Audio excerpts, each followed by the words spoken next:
Good morning, everybody. My name is Mike Short. I'll be chairing this Dorset Police and Crime panel today.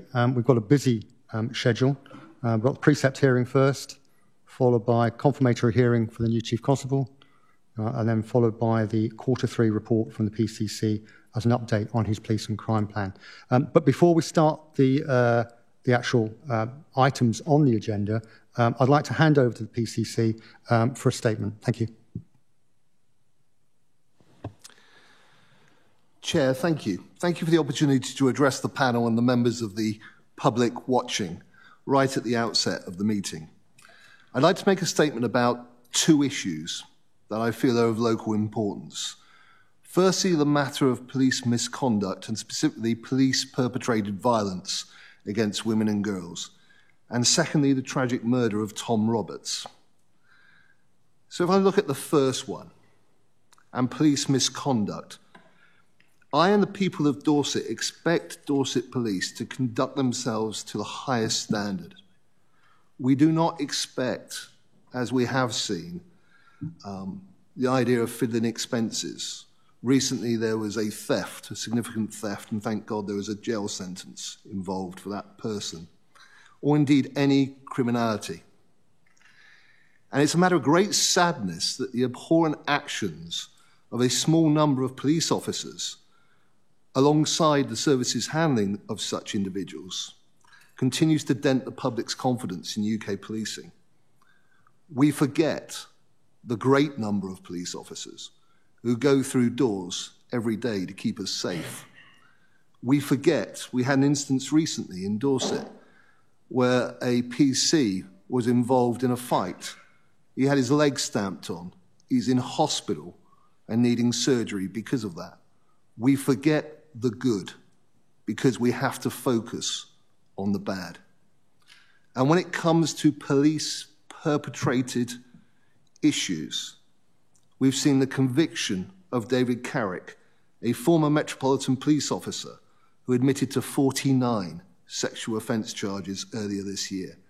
It is not only horrifying, but it also raises serious questions about how he was able to work within policing for so long. In Dorset, we have had two very different recent cases. Firstly, the misconduct hearing of a supervisor who had abused his position of trust within the organisation to pursue inappropriate relationships with those who reported directly to him. Had he not resigned, he would have been dismissed. And secondly, the recent charging of 8 sexual offences by a serving Dorset officer, which is a live case, so I will refrain from commenting on it any further. But it should go without saying that the above examples are very different in their nature and not necessarily directly comparable with the extremes. But nevertheless, they all give rise to concerns that the public will rightly want reassurance about. I have therefore issued the Chief Constable with a formal challenge letter designed to clearly set out Dorset Police's current position and to outline the work underway to eliminate police-perpetrated abuse and maintain the highest possible professional standards. This comprehensive request covers the following: the number of Dorset police officers and staff who have been investigated for VAUG offences within the last 5 years, and any areas of concern that might remain. The force's current response to the November 2022 HMIC FRS inspection of vetting, misconduct and misogyny in the police service. An overview of the force's vetting and re-vetting process and the outcomes of any failures. An overview of the reflective practice process and outcomes sometimes given to officers and staff to enable them to reflect and learn from previous poor behaviour.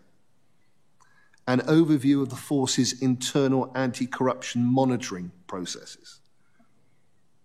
What steps are being taken to understand not only the wider organisational culture, but also importantly the existence of any subversive subcultures of the kind that allow inappropriate behaviour and material to be shared? What protections are in place for those who whistleblow or raise internal concerns? I hope, Chair, that the level to which I am taking these incidents seriously is self-evident. But I give my absolute assurance to both the panel and to the members of the public that I will continue to shine a spotlight on matters such as these, and I will continue to seek assurance. The operational vision of Dorset Police talks about the relentless pursuit of criminality. Well, that needs to be both in our communities, but also within their ranks, and I will hold them accountable for doing so. Thank you. Thank you, Commissioner. The second statement. It's all right. The second statement is about the murder of Tom Roberts, who tried to stop an argument and was stabbed to death in the centre of Bournemouth. There are no words that I can say that can take away the unbearable pain which Tom Roberts' parents and family will be suffering. A life full of potential, cruelly snuffed out through no fault of his own.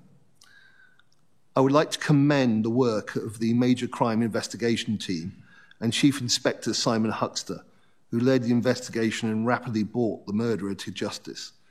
The life sentence will help assuage the anguish to some extent, but it cannot ever replace a son snatched away. And there are two fundamental issues for me of widespread concern. That individual involved was a fugitive from justice in another country, 2 murders in Serbia. And the question I have is, how did the UK not turn him away? Norway managed to. The second is the fact that the individual was able to misrepresent himself as a child. I have had parents contacting me concerned that their young daughters would have been taught alongside this man. There are questions to be answered here.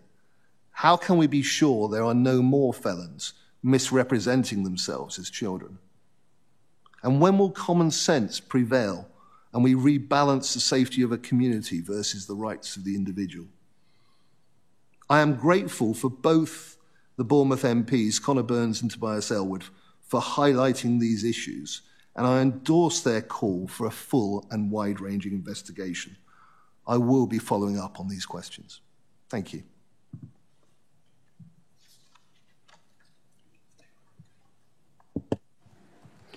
Thank you, Commissioner, for fulfilling that request from the panel, and thank you for your full and frank statement. We'll now move on formally with the meeting. Mark, apologies. Thanks, Chair. We have apologies from Councillor Kirby. Thank you. And I trust you've all, moving on to item 2, minutes of the last meeting, I trust you've all had a chance to read the minutes of the last meeting. Mark, can you just lead us briefly through the actions with the PCC? Thank you, Chair. So there are a number of actions from the last meeting. First of all, the PCC to report back as part of the Q3 report with a response to the issues raised relating to theft outside of the home.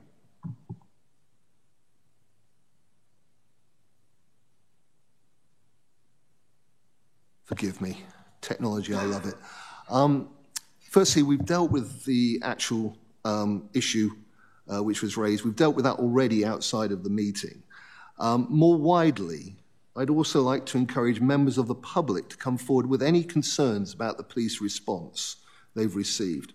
I've very much got an open door. And when I hear that there are issues regarding service, then those are legitimate concerns.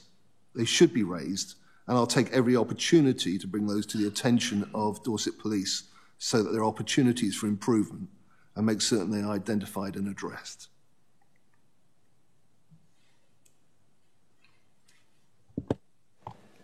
Thank you. The second action is the PCC to send further details relating to the summer safety survey to panel members. Thank you. I very much believe that we should talk together, myself and the public, on as many occasions as possible. And so I was delighted to undertake a summer survey between July and September 2022, which was conducted online and also face-to-face at a number of the county's key shows and events. The main aim for the survey was to capture a benchmark of the feeling of safety within Dorset as well as to pick up on key themes and issues raised by the public. The feeling of safety would provide a complementary measure alongside the ONS crime data releases. In total, 2,650 people responded to the survey. Of these, 1,026 were collected through Dorset Alert, 481 through face-to-face engagement, and 851 through media, including our social media platforms, and 292 through other sources. 58% of respondents felt that Dorset was either the safest county or one of the safest counties in England and Wales.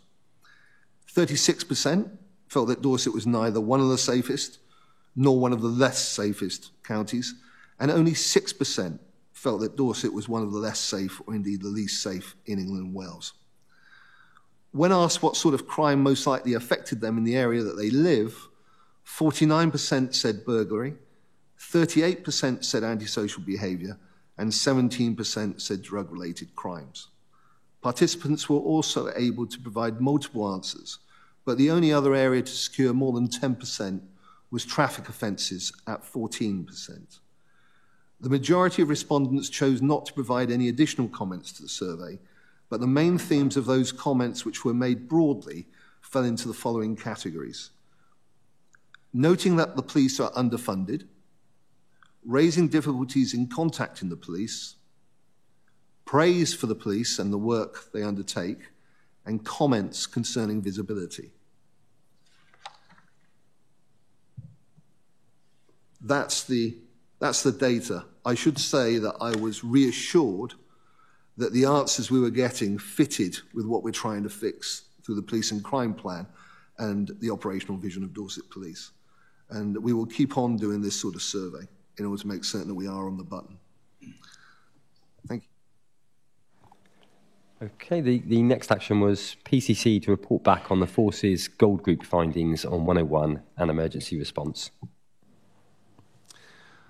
Chair, as I said last time out, I've submitted a formal challenge to the Force, who in turn have established a Gold Group. Now, that response to my challenge is imminent. We are in dialogue, having seen a first draft. Once I've received this, I will be able to report back to this panel. Certainly, I will have more to say on this the next time we meet. I'm receiving a presentation on it next Monday. Thank you. The next action, PCC to provide panel members with the measures of success, and a slide will be sent in advance of the next meeting. This was in the context of the local implementation of the From Harm to Hope 10-year drug strategy, where we've formed a combating drugs partnership across Dorset. Now, this combating drugs partnership has 3 subgroups: enforcement, treatment, and prevention. They have, based on a needs assessment, draft a delivery plan. This is to be presented for discussion and agreement at the next partnership meeting on the 27th of February, and it will include actions to achieve the National From Harm to Hope targets as set by government. There will then follow an outcomes workshop to agree the final metrics and performance indicators in March. So at this point, I could show you the national targets, but actually what I'd like to do is bring back to the panel a slide which includes our local tailoring from our local needs from that workshop. So by the time we have the next panel meeting, I'll be able to show you that slide. Thank you. The next action, was with me, which is a paper on the value of restorative justice service to be added to the forward plan, and that has been added. Next action for the PCC is to provide details of funding for speed cameras. A fixed spot speed digital safety camera with a smart pole, which is what you need, costs about £80,000 per site for project management and installation. Naturally, on top of that, there's ongoing maintenance, calibration, and clerical costs. And all of these sites are funded by Dorset Police. In terms of average speed cameras, by way of example, the Blackwater Junction setup consists of 5 cameras, and was installed as a joint project by Hansons and BCP Council on the development of the site. Dorset Police had no capital costs, but agreed to cover the maintenance contract after 1 year and process all the fences. The cost of the cameras at Blackwater was £250,000. Annual maintenance and calibration costs are £25,000. In terms of how effective speed cameras are, Chair, I'll be brief because this is a very complex area and we've got a lot to get through today. Road safety analysis by the RAC Foundation found that on average the number of fatal and serious collisions decreases by 36% after average speed cameras are introduced. Previously, the RAC Foundation quoted that the number of serious collisions near fixed spot speed safety camera sites reduced by 27%. It can be seen then that in summary, average speed cameras are likely to be more effective at decreasing the number of killed and seriously injured. But because you need to put up a camera every junction on a longer stretch of road, they tend to require a much larger capital investment. In terms of future installation of average speed cameras, Dorset Police is working with Highways England and the local authority to identify possible setups in West Dorset along the A35, and also, and I know that this will bring joy to at least one council member here, and also in North Dorset on the A30. And when it's appropriate to say more on this, I will of course update the panel. Thank you. And the final action is for the Complaints Subcommittee to hold an informal virtual meeting to review the protocol. And that's still an outstanding one with me to schedule. Thank you, Chair. Thanks, Mark. Declarations of interest, item 3. So this is just an opportunity for panel members to make any declarations that are necessary to ensure compliance with the Code of Conduct. So if I just leave a moment for anything to be raised. Okay. Nothing to raise, Chair.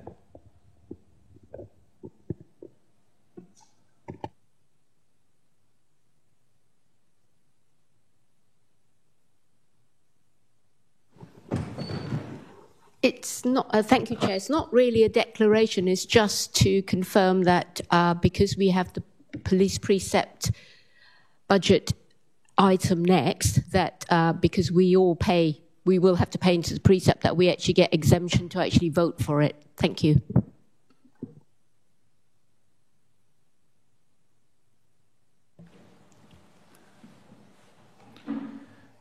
Chairman, Jonathan Mayer, Monitoring Officer at Dorset Council, but also Secretary to this panel. I can confirm that that is the case, and that all councillors taking part this morning and expressing a view and voting on the proposed precept are able to do so. You're in no different a position than other council taxpayers in that regard. Thanks very much, Jonathan. Moving swiftly on, public participation. Mark? Thanks, Chair. So there's no questions from the public and no petitions.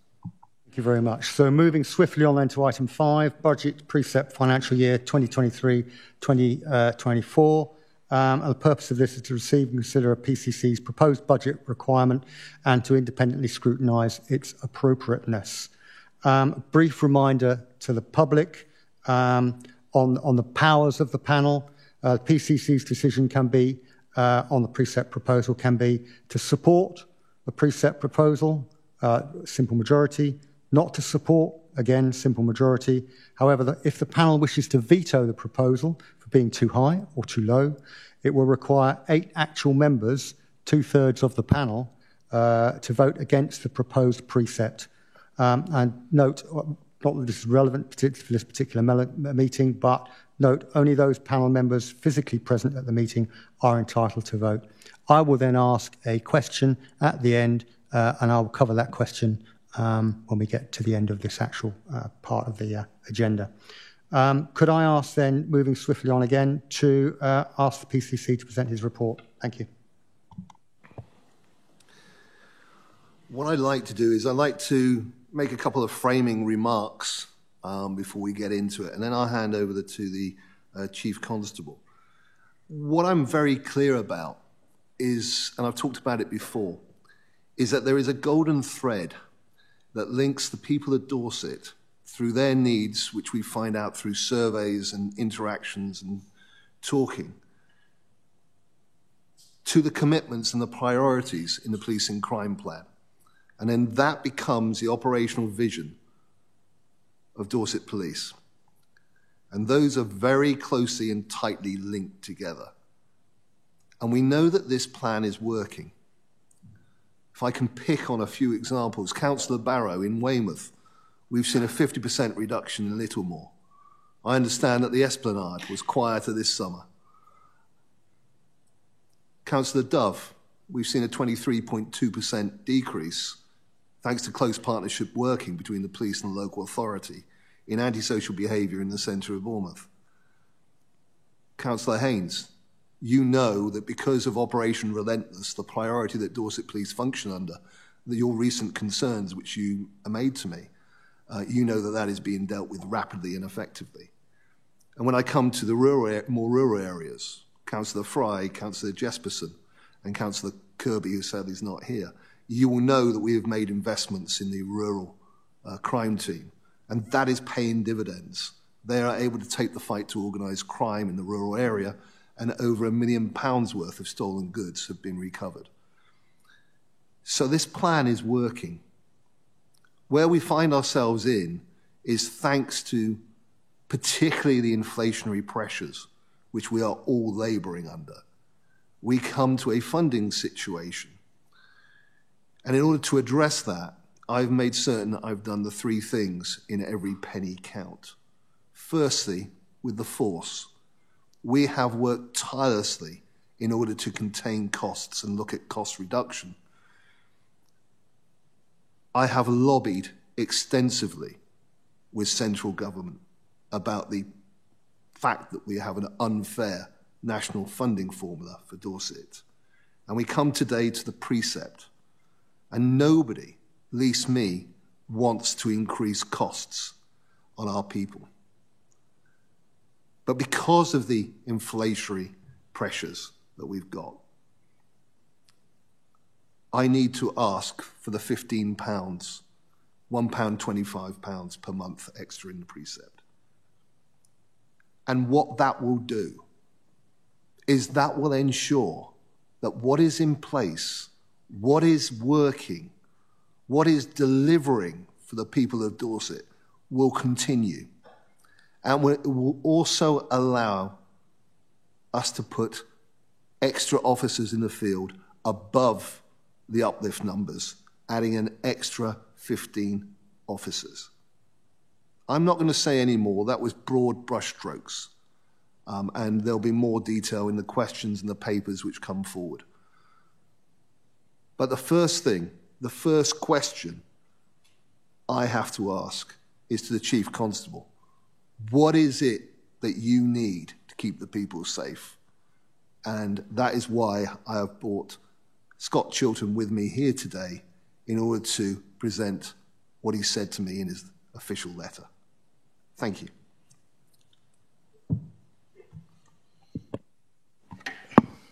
Thank you, Commissioner. Thank you, Chair. Thank you, panel. I'm pleased to be here today to hopefully explain the operational case for the budgetary requirements for next year. And I'll just embellish a little bit on what the Commissioner said. Firstly, what I would like to say is, and I'll touch upon this later on, it's absolute privilege to lead the force as the Chief Constable, but as we know, following this, there is an appointment for my successor. Just to say that what I'm going to talk about today, I've discussed extensively with the Commissioner and extensively with the proposed new Chief Constable in terms of the plans ahead. So we have agreement in terms of what I'm suggesting will happen next year should the panel endorse the decision. So I would like to put on record as well my gratitude for the panel support last year in terms of the budgetary provision. And of course, what goes with that is the public support of Dorset, who had to pay that increase. And my thanks as well to the Commissioner for the work that we've enjoyed together in terms of making sure that the plan as outlined, the police and crime plan as outlined, has achieved some significant successes over the last 18 months. And I'll talk about those in a moment, but I'm incredibly grateful for the relationship that we've had in the interest of the public. So, touching upon, and I'm not going to do a full analysis of some of you gave us your support last year, this is what we delivered, but there are some significant positives that I think it's important that the panel hear. In terms of antisocial behaviour, Dorset Police, well, in terms of overall crime and antisocial behaviour, Dorset Police is bucking the national trend in a positive light. Antisocial behaviour has reduced by over 30%. Which is a significant reduction. Of course, there are local area variances around that, but that's as a direct result of the operational plan that we've put in place, introducing Operation Relentless and refocusing frontline officers on tackling local problems. Violence against a person, there's been a significant national increase post-COVID, and there has been an increase in Dorset. It would be expected because human traffic went down, crime went down. But we're roughly half the national increase in percentage terms for violent crime in Dorset compared to the rest of the country. The crime rate in Dorset is the 6th lowest in the country. It was previously 10th. So we've moved up the ladder. One of the commitments where we'll make this county the safest county and a safe county for everyone. So we've moved from 10th to 6th according to ONS statistics. So that's not us marking our own homework, those are national statistics. And that has been achieved in the last 18 months. In terms of county lines drug dealing, these are those people that come into the county, often operating drug lines from some of the metropolitan cities, communities in other parts of the country. We've had a real focus in relation to that, and we've made significant reduction in over 65% of what we have a formula, a technical way of assessing how many county lines are operating in Dorset. We've smashed those county lines now and made really significant improvements. And of course that, along with the other areas that I've talked about, will remain real priorities and real focus for the new Chief Constable moving forwards.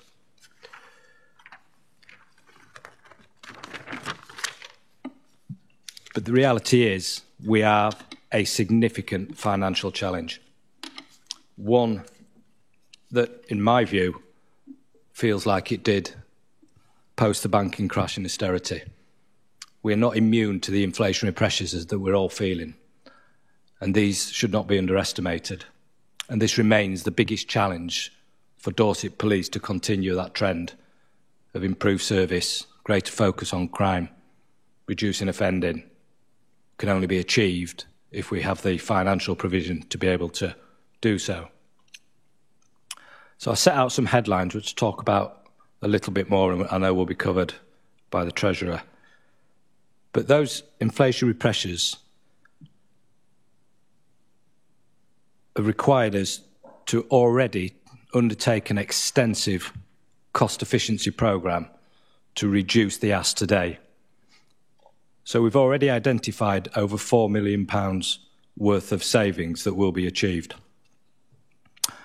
But this still leaves a shortfall of £7.7 million for the next year. That's before we allow for any council precept increase.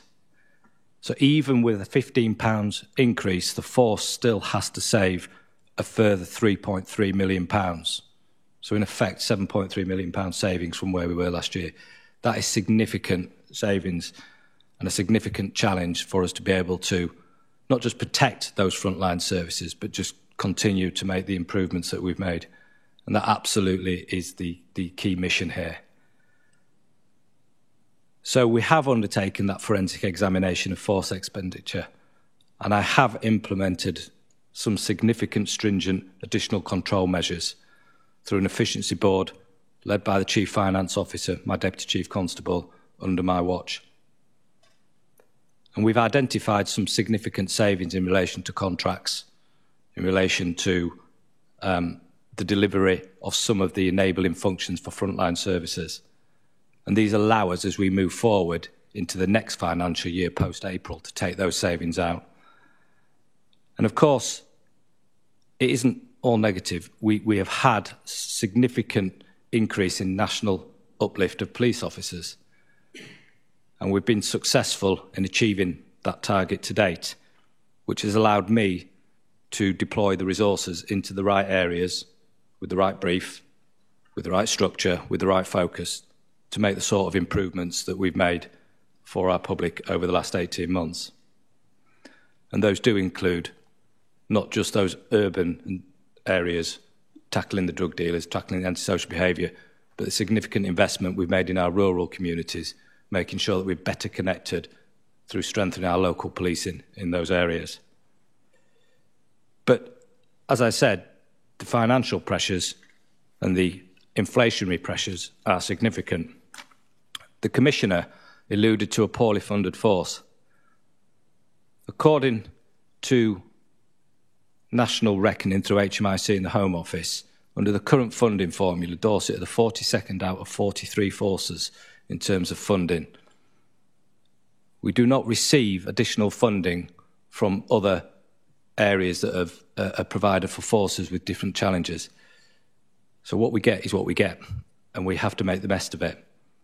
There is a national piece of work being done at the moment to address that funding formula, but there's no clear timeline for that, and it will not affect this financial year.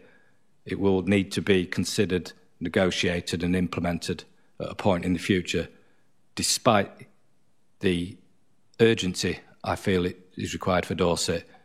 My ask of the Police and Crime Commissioner, who has lobbied to actually get that formula adjusted to recognise our seasonality impact of people coming into the county and the unique features of policing within Dorset.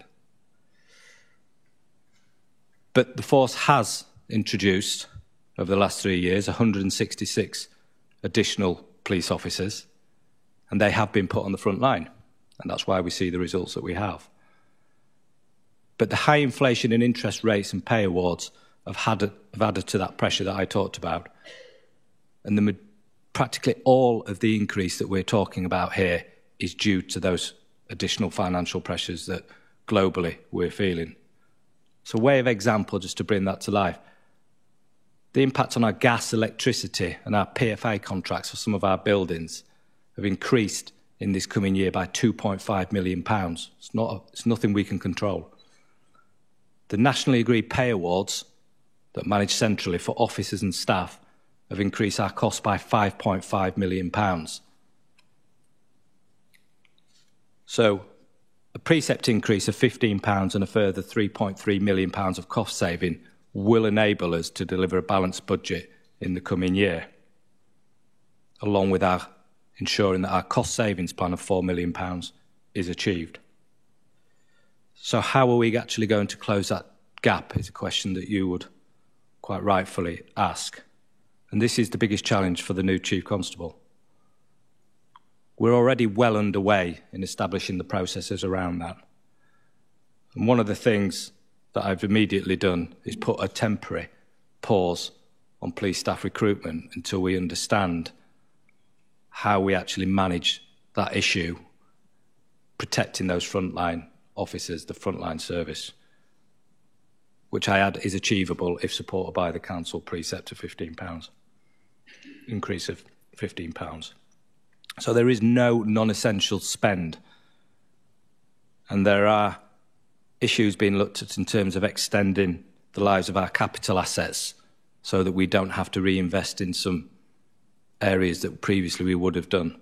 But these are not easy decisions to make.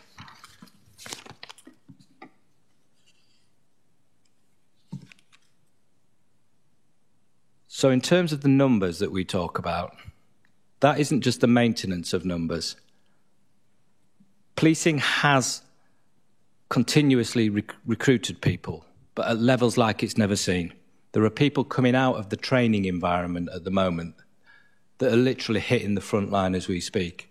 And both the Commissioner and I are absolutely in agreement on this. We want to continue putting more officers in local policing teams, tackling local problems. And so this request allows for us to put an additional 15 officers beyond national government funding in the coming year. And they will be directly deployed into those neighbourhood teams in the areas where the need is greatest.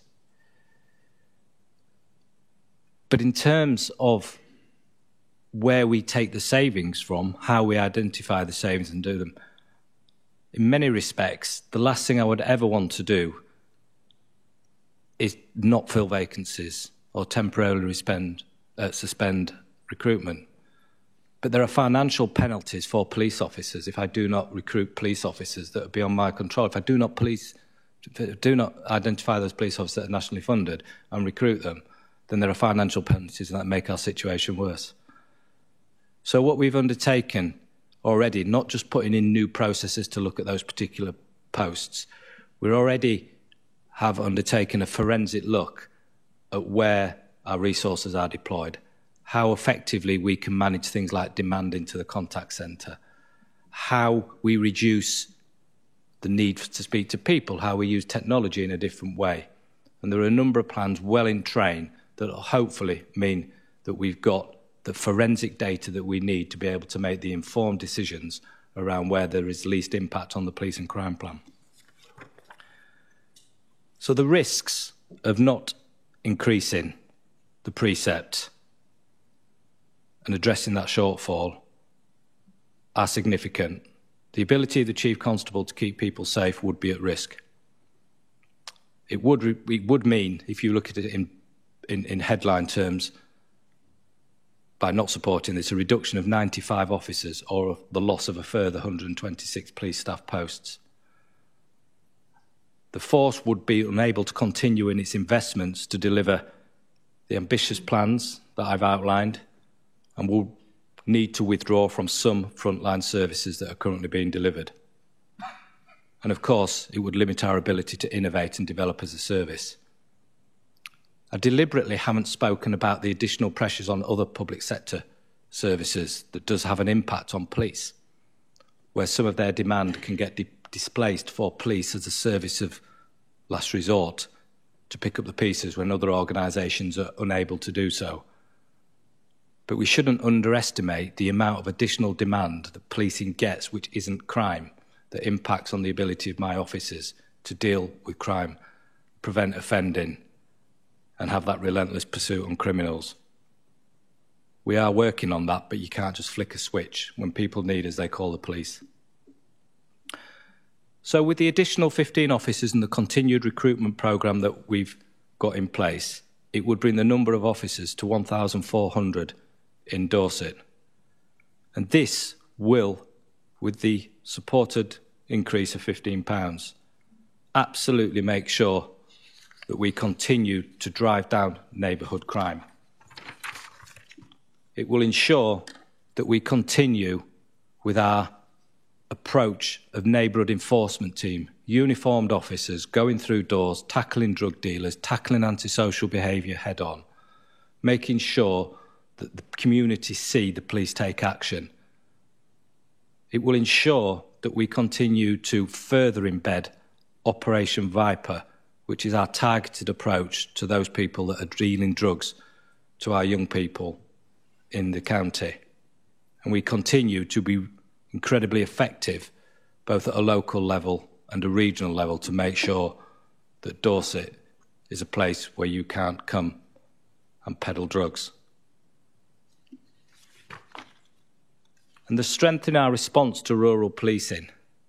This is about making sure we continue to have officers with a specialist knowledge of how people that live in rural communities are affected by very unique issues.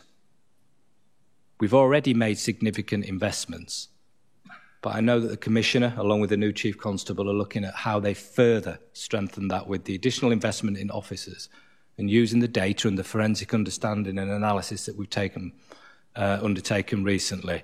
We can make sure that some of those communities that perhaps feel previously as though the police may withdraw, they continue to feel as though the police are coming back more visible and more connected to understanding those issues. The new Chief Constable, of course, absolutely, as I would, take the issue that the Police and Crime Commissioner mentioned earlier on around the internal issue of standards, of misconduct, of officers that commit crime in policing will not be tolerated. That requires a focus, it requires a targeted approach to do that. So we would need to strengthen the force approach to making sure that Dorset isn't one of those organisations that gets caught up in some of the horrendous stories that we've heard recently. And that extends to violence against women, girls and domestic abuse on a more broad basis. Incredibly important issues.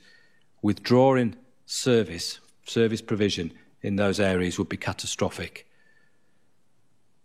We're already working really effectively and there are some significant improvements to make, but we've made significant improvements in the last year in some of these areas, and across the region we are certainly the most effective in terms of investigating rape and serious sexual offence, and I'm sure the new Chief Constable would have that as an absolute priority.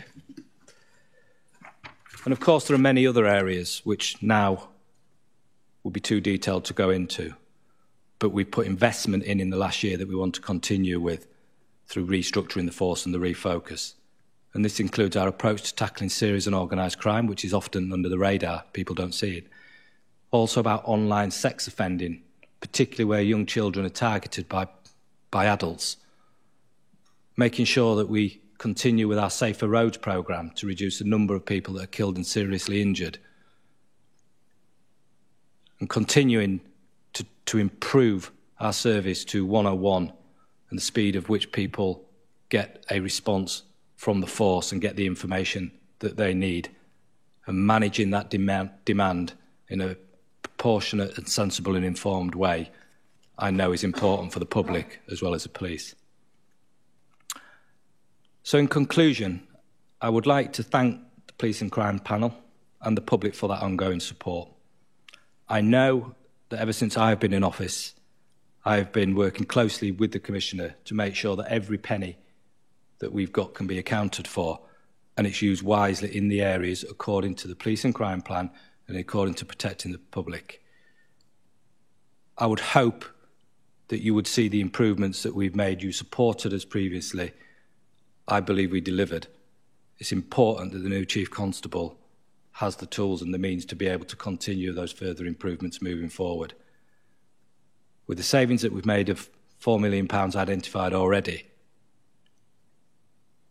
they do not take away from the reality of the inflationary pressures are breathtaking. And it's important that we continue to keep people safe and prioritise frontline policing. So thank you, Chair. Thank you, panel. And I believe now back to yourself, Commissioner. Thank you, Chief Constable.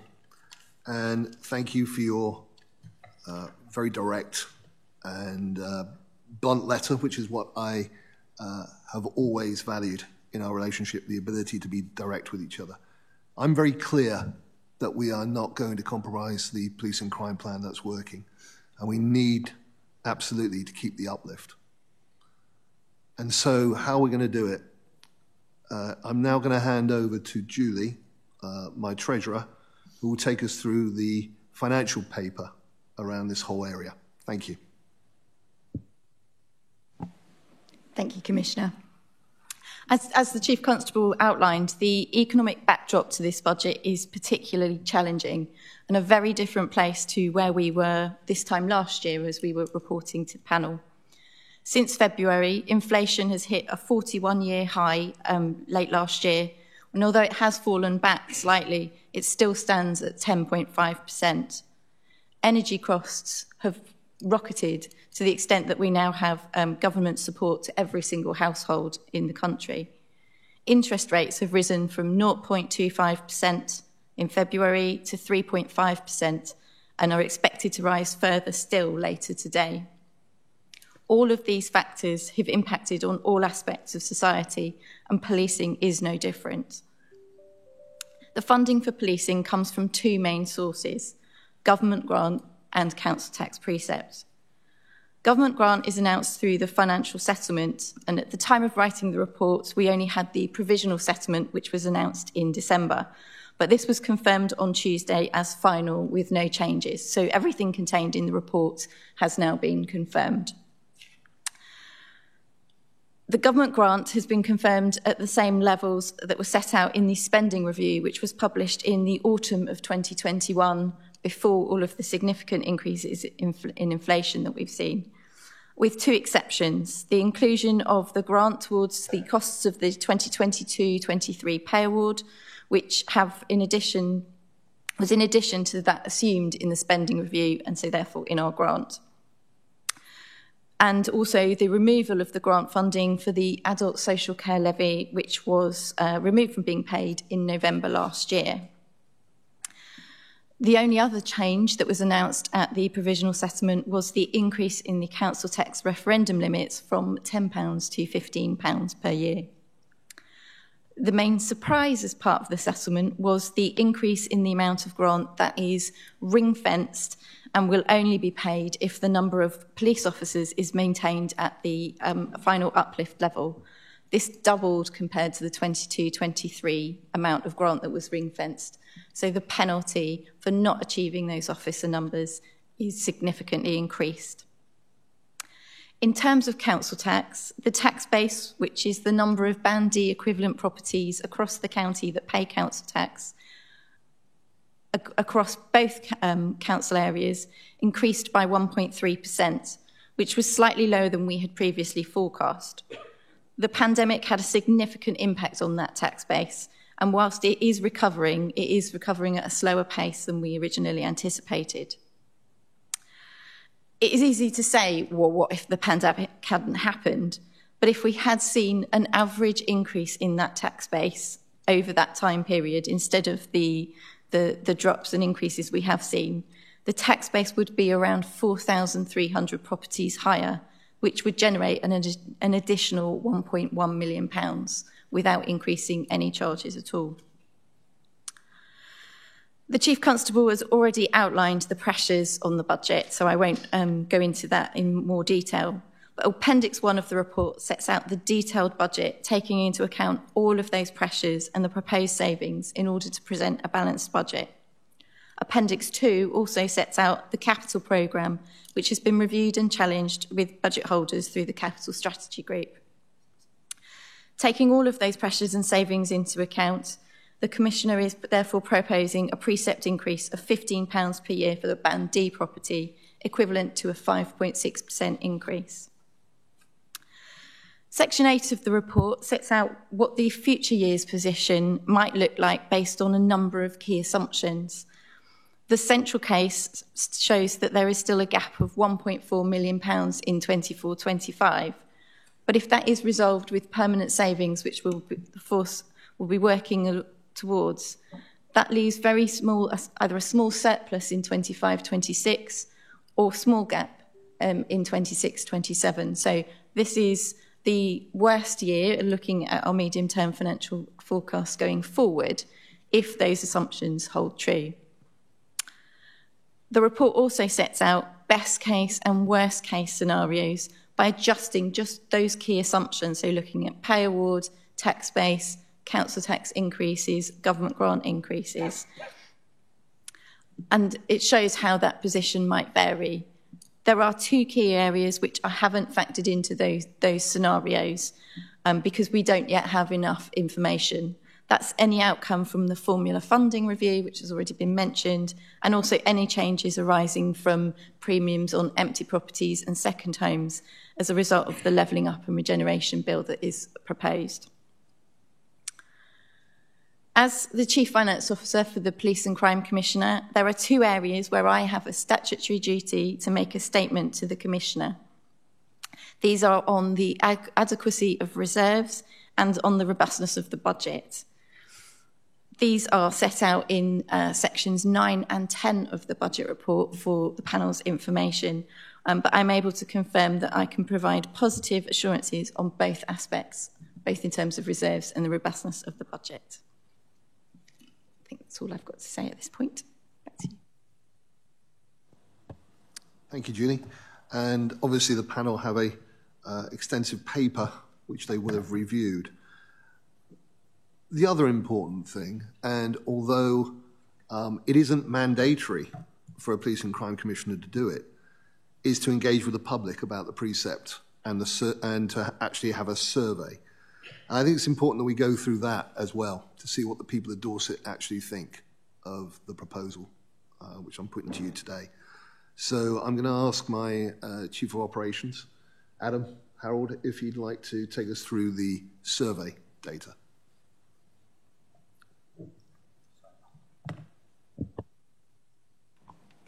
Thank you, Commissioner. Good morning, everyone. As the Commissioner has just mentioned, I'll now share information about the public consultation that ran between 19th of December last year and the 1st of February 23. I'm sure most of you here will have seen the survey, but I think worth repeating that the questions are preceded with a page of supporting information and have been accompanied by media and public relations activity in an attempt to explain to members of the public the context surrounding this issue. Our activity this year included a public Q&A session held online, the recording of which can be viewed on our Facebook page, and for the first time since the pandemic, I'm pleased to say we're able to attend a number of face-to-face events across the county. As before, we believe we've taken a proportionate approach that compares well with other Office of Police and Crime Commissioners, but we do understand there's no one agreed perfect way of asking the public questions such as these. Indeed, some PCCs do not run a survey, and you'll note that there's a variety of different approaches which are taken around England and Wales. This year, we received a total of 1,553 responses to the online consultation. When it comes to surveys, one of the important things I think to mention is the sample size. So as I do each year, please forgive me for this one, I invite anyone interested to have a look at the SurveyMonkey sample size calculator, which is a free online resource. According to that calculator, with this many respondents, we can be almost 99% confident that the margin of error on these results is within plus or minus 3%. So over to the two questions then, which you will have seen. The first being, do you agree that Dorset Police requires additional funding? The response was yes, 74%, no, 26%. The second question, would you be willing to pay an extra £1.25 a month? 60% said yes, and 40% said no. So as councillors, you may be interested in whether there are any differences in responses from different areas of the county, and this time there were some. So for instance, in the BCP area, 82% of respondents agreed the force needed more funding, and 67% were willing to pay an extra £1.25 a month. So that's above the overall figures I've just mentioned. And in Dorset Council area, these figures were 73% and 60% respectively, so roughly in line with those overall figures. Before anyone asks, what would appear to be a slight mismatch is explained in because those respondents who preferred not to say where they're from, and they overwhelmingly, the number who did so, said they didn't support. In terms of the free text comments, so we had around 800 this time round, so that's in keeping with the previous years where we've done this, so about half of respondents choose to provide extra commentary and half choose not to do so. The survey's only just closed, so this is a broad summary, but the most common topics appear to include police visibility and a desire for central funding to be increased and or reform of the funding arrangements. As can be expected, there are also a good number of comments offering praise for Dorset Police, as well as a number of comments from those who either expressed a general dislike of the criminal justice system or were critical of a specific incident which they'd encountered. As in previous years, there were comments invariably from those who would not be willing to pay the extra £1.25 per month, who raised concerns about affordability. On first assessment, I should stress first assessment. These do not appear to be more prevalent than in surveys from previous years, but we'll of course look into that more fully. So I hope that provides a useful summary of this year's consultation. Chair, I'll hand back to the Commissioner now, but of course, happy to provide further information should there be questions later in the meeting. Thank you very much indeed. And I'd just like to thank everybody who's spoken this morning and all the hard work which has gone into this, both from the finance teams in Dorset Police and the Chief Officer team, but also my team, in order to get us to a state that we're able to present this data and this proposal to you. What I'm happy to do now is obviously take any questions which the members may have regarding this precept proposal.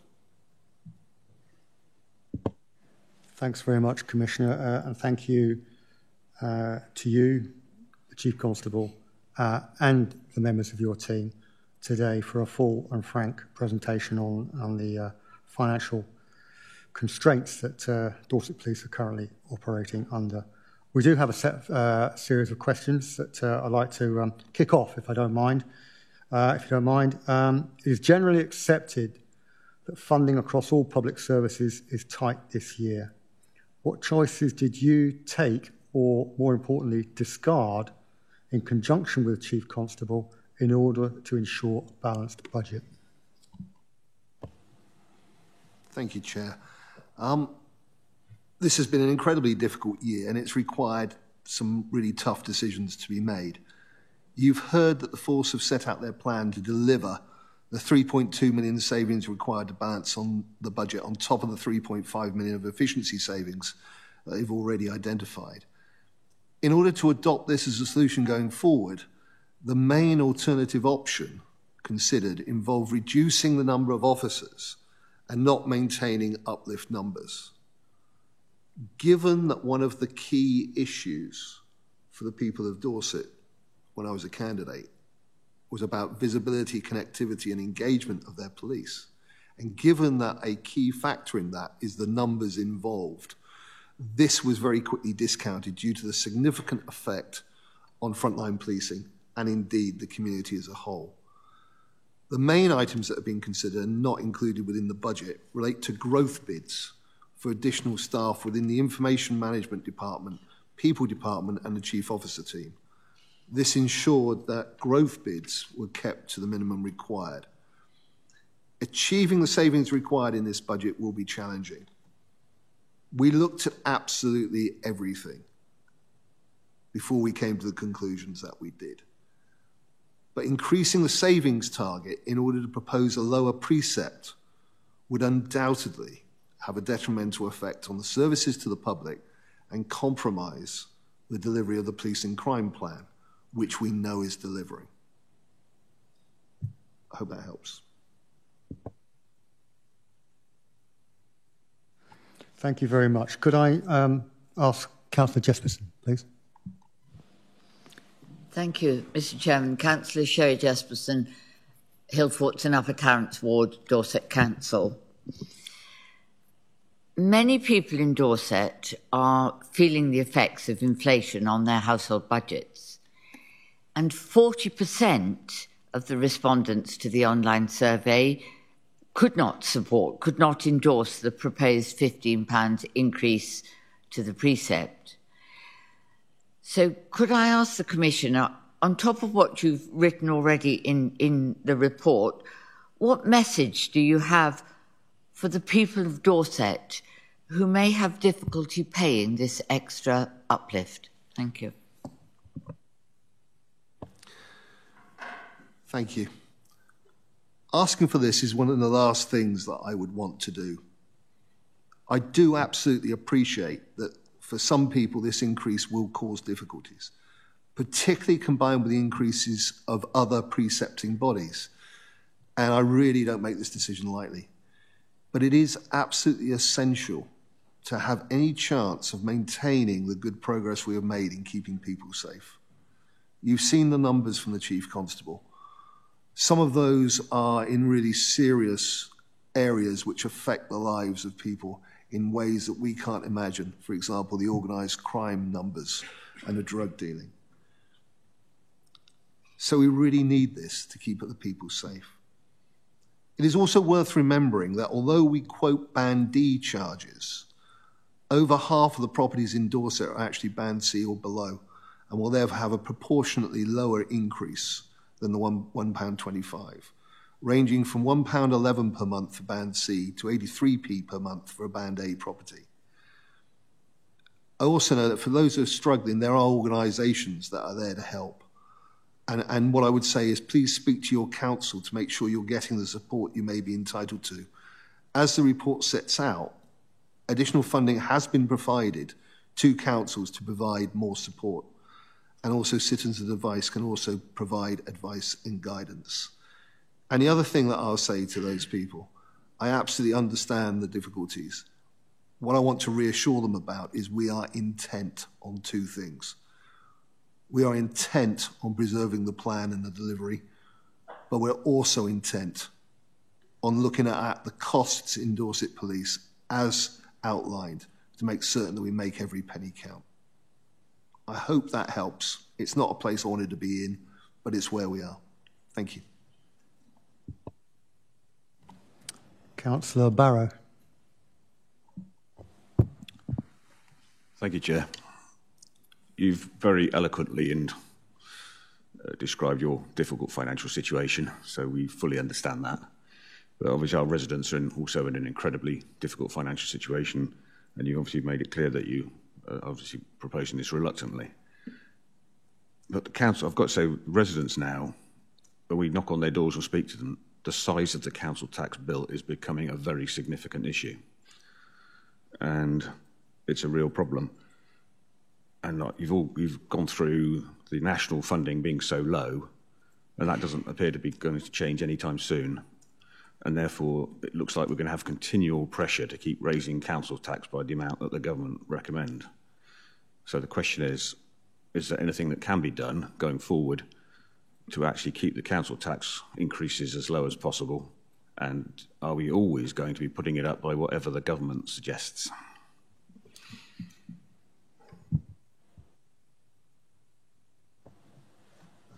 Thank you, Councillor Barrow. I think I ought to make one clarification. You speak about the council tax overall. Obviously, the precept for the police is only a small part of the increase, and therefore a lot of that is outside my gift anyway. And I think that clarification is important. However, what you're talking about is what else can we do, and what are we doing? Look, you've heard it this morning. We're well aware that we're one of the lowest centrally funding forces. And I've been working really hard to ensure that the ongoing overdue review of the National Police Funding Formula addresses this.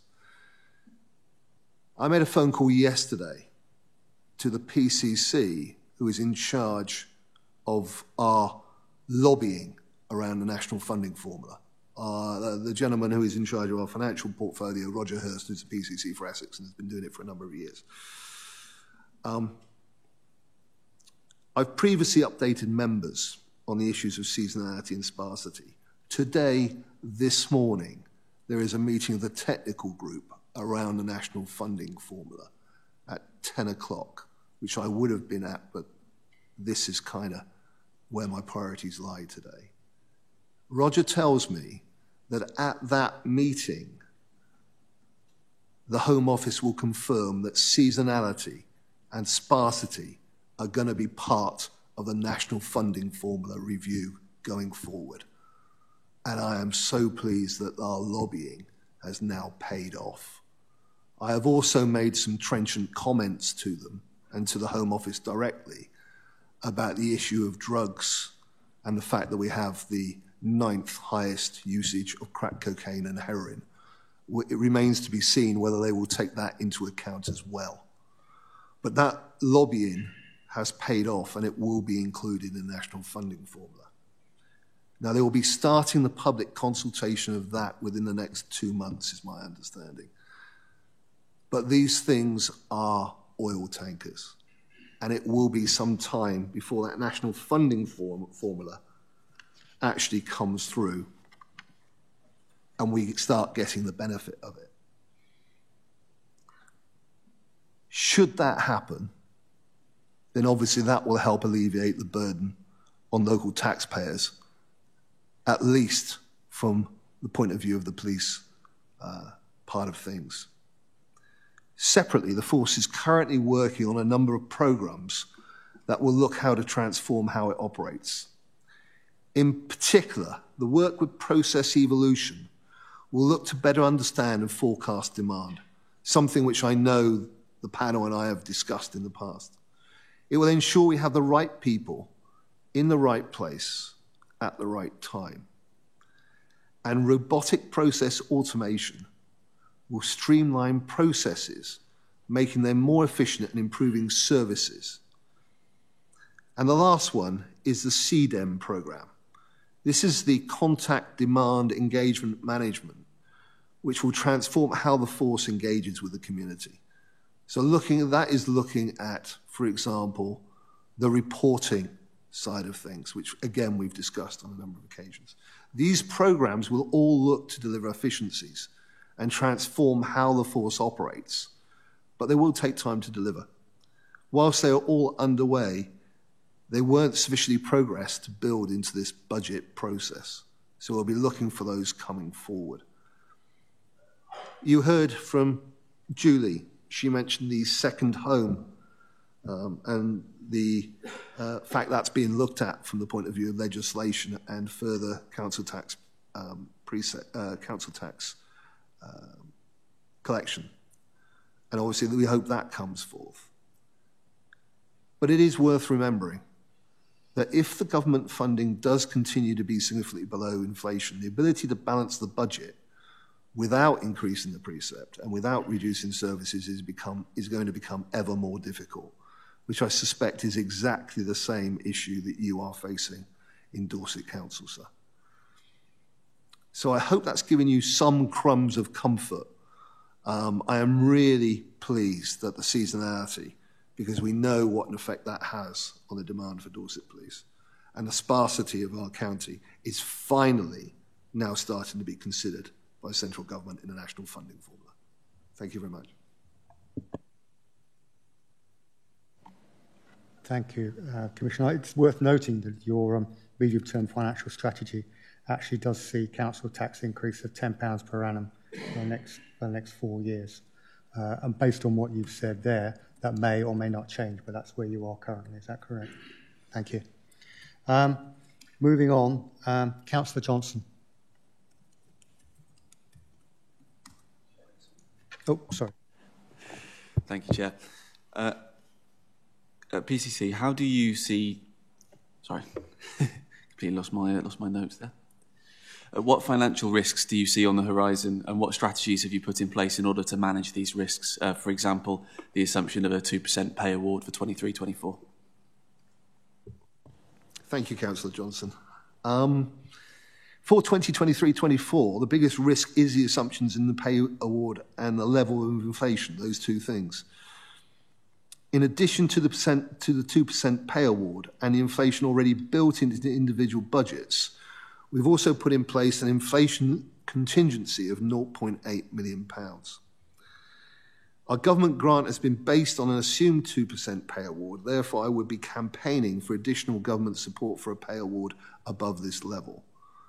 And I am not alone in that. Nearly every other PCC in the country has put in a similar amount. And we have made it very clear to the policing minister that if there's a pay award above that, we expect it to come from central government. Aside from the assumptions in the budget, one of the biggest financial risks is the delivery of savings that have been built into that budget, and therefore budget monitoring next year will be critical. We already have a comprehensive monthly budget monitoring process, which is managed through the Resource Control Board. But my Treasurer is now attending the new Force Efficiency Board to oversee progress on the individual savings. Keeping on top of the position and ensuring the force takes prompt action if issues arise will be crucial in remaining within budget. And you will have heard that the Chief Constable has been talking to his successor. It is also something that I have outlined the importance of to the new Chief Constable if you decide to confirm them. And it is extremely high on their agenda, that keeping control and making certain we achieve these individual savings is paramount. Looking forward, the transfer to sustainable transport is a risk that isn't yet fully quantified, but is being worked on both regionally and nationally. There are, of course, positive risks or opportunities too. And I've talked about the national funding formula change. We've heard about the council tax on second homes. There are some others which I don't want to talk about at this time, but may indeed come forward and be positive as well. So there are some crumbs of comfort there, and I hope that's outlined enough for you, Councillor Johnson. Thank you. Thank you, Commissioner. Moving on, Ian. Ian McVie, one of the two independents on the panel.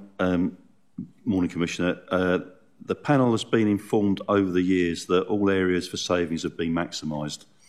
Yet for 2022-23, £3 million of savings had been identified. And then for this coming year, 3.8 million of savings have to be identified in order to balance the budget. Why have these savings only been recognised now, which I think would be a legitimate question that the public would obviously ask? Thank you, Ian. I think it's a very legitimate question. What I've been very keen on when I came into office was to make certain that no stone was left unturned regarding where we were being efficient. And some of that would come to fruition immediately, and some of it would have to be worked through. The search for efficiency of savings is an ongoing process and not a once-off activity. So new savings are identified as new opportunities arise. For example, this year there have been further efficiencies in budgets such as travel costs, as the changes in behaviour which happened as a result of the pandemic became more permanent and new ways of working were put into place.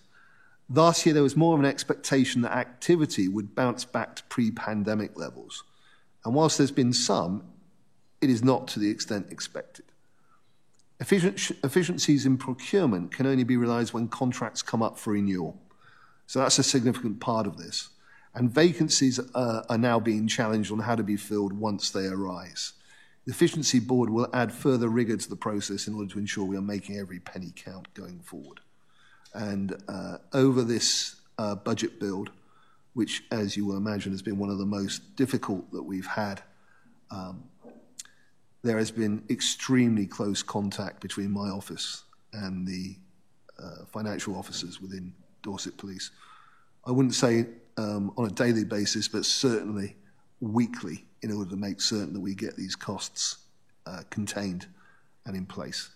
But that's an ongoing process, and I would expect it to always be an ongoing process to make certain that every penny counts. Thank you.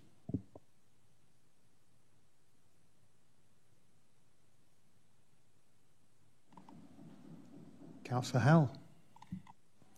Yes, Councillor Mark Howell, representing BCP Council, Poole Town Ward. The revenue budget is severely pressurised for the next financial year, yet the PCC is transferring £3.2 million from revenue to capital.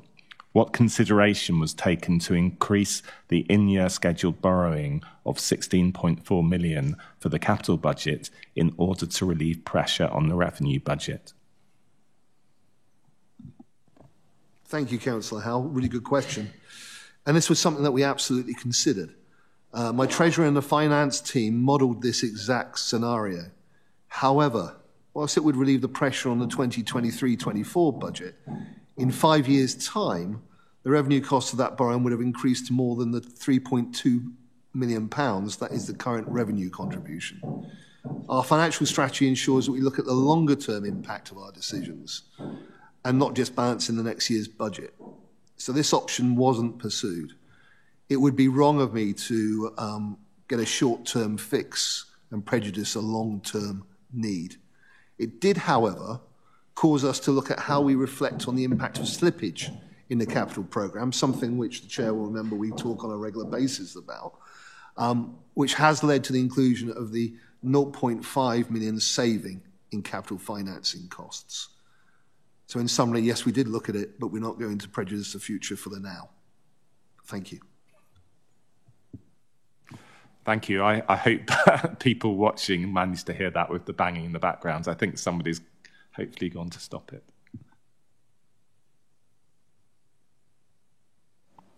Thank you. Do you have any follow-up question at all? No?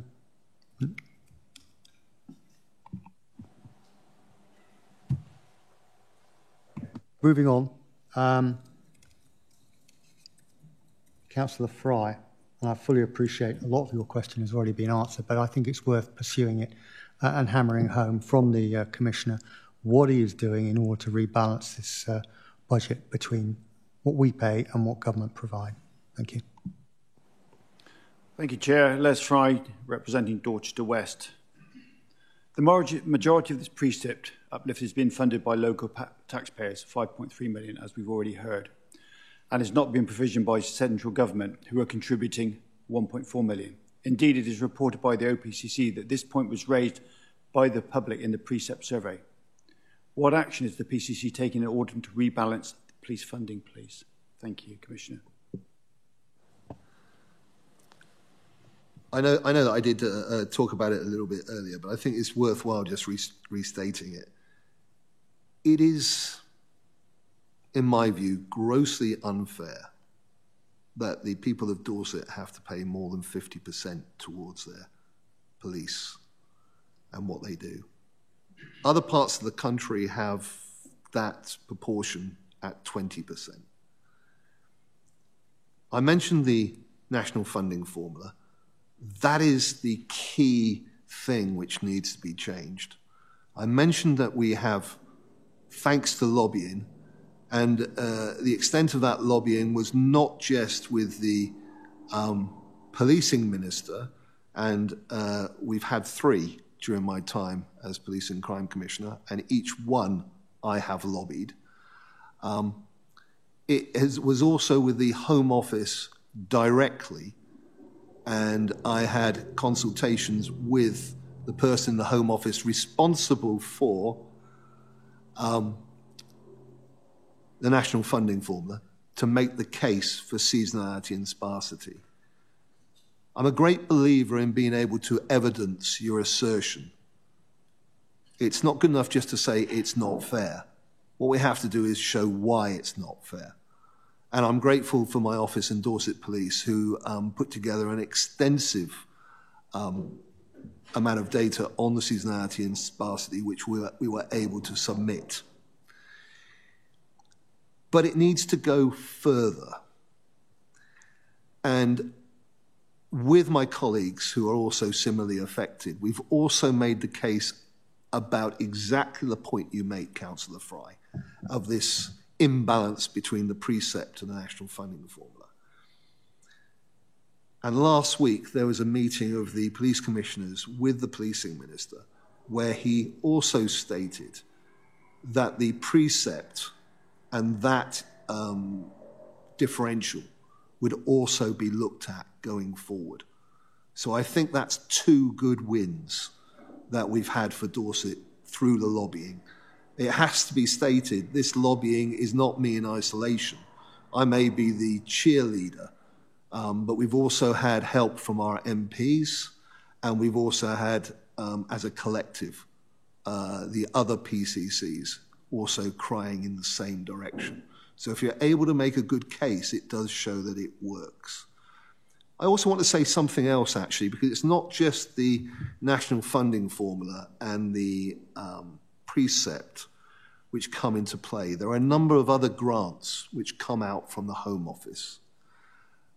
But the application of those grants also has an element of national funding formula around it. So if we can change the big thing, that will also help us with other grants. You've heard me talk about safer streets before. The amount of money coming in to Dorset and also the Southwest for safer streets has increased considerably, but we need to keep making those cases. And I actually held a summit with the other PCCs in the Southwest to identify how different ones amongst us were being more successful than others, what were the factors, and how can we apply it. And I'll be bringing that also forward for the people of Dorset in the future. So I hope that gives you sort of an overview of some of the things that we're getting done. But the national funding formula and that change in attitude, that's a big win for us, even if it takes a long time to get here. I apologise to members of the public. It seems like we're in a bit of a building site at the moment. Following on from that question, Kip Malthouse last year stood at the dispatch box and I'm going to use the wrong word here, promised that the funding formula would be resolved within this Parliament. Do you think that's still the case?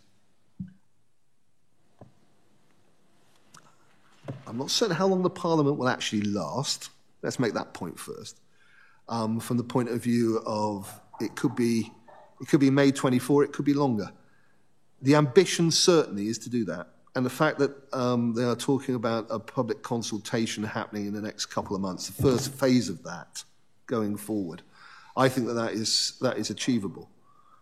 Now, what that will look like for Dorset, because the national funding formula doesn't come in with a change on day one, it comes in and it is implemented across time.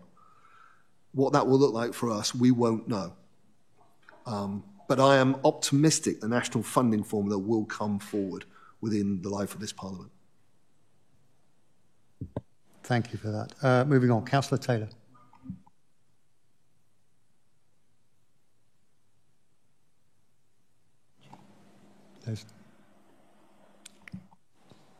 Thank you, Chair. Thank you, Commissioner, for your response there. This panel represents all the people of Dorset. We're all elected by them to represent them. But we share your concerns, and I wonder through the Chair whether we might write as a panel to offer the support to your request and the MPs to try and encourage them to change the funding formula. I welcome all help if the Chair felt minded to. I could share with you the letter from last week, which I sent to the Policing Minister, if that would be useful, Chair. Certainly we've done that type of work in the past. We would be delighted as a panel, I suspect. I'm looking around. Everyone's given me thumbs up, yes. That we will provide the necessary support to you and your lobbying, your continued lobbying to change, for the benefit of Dorset Police, the national funding formula.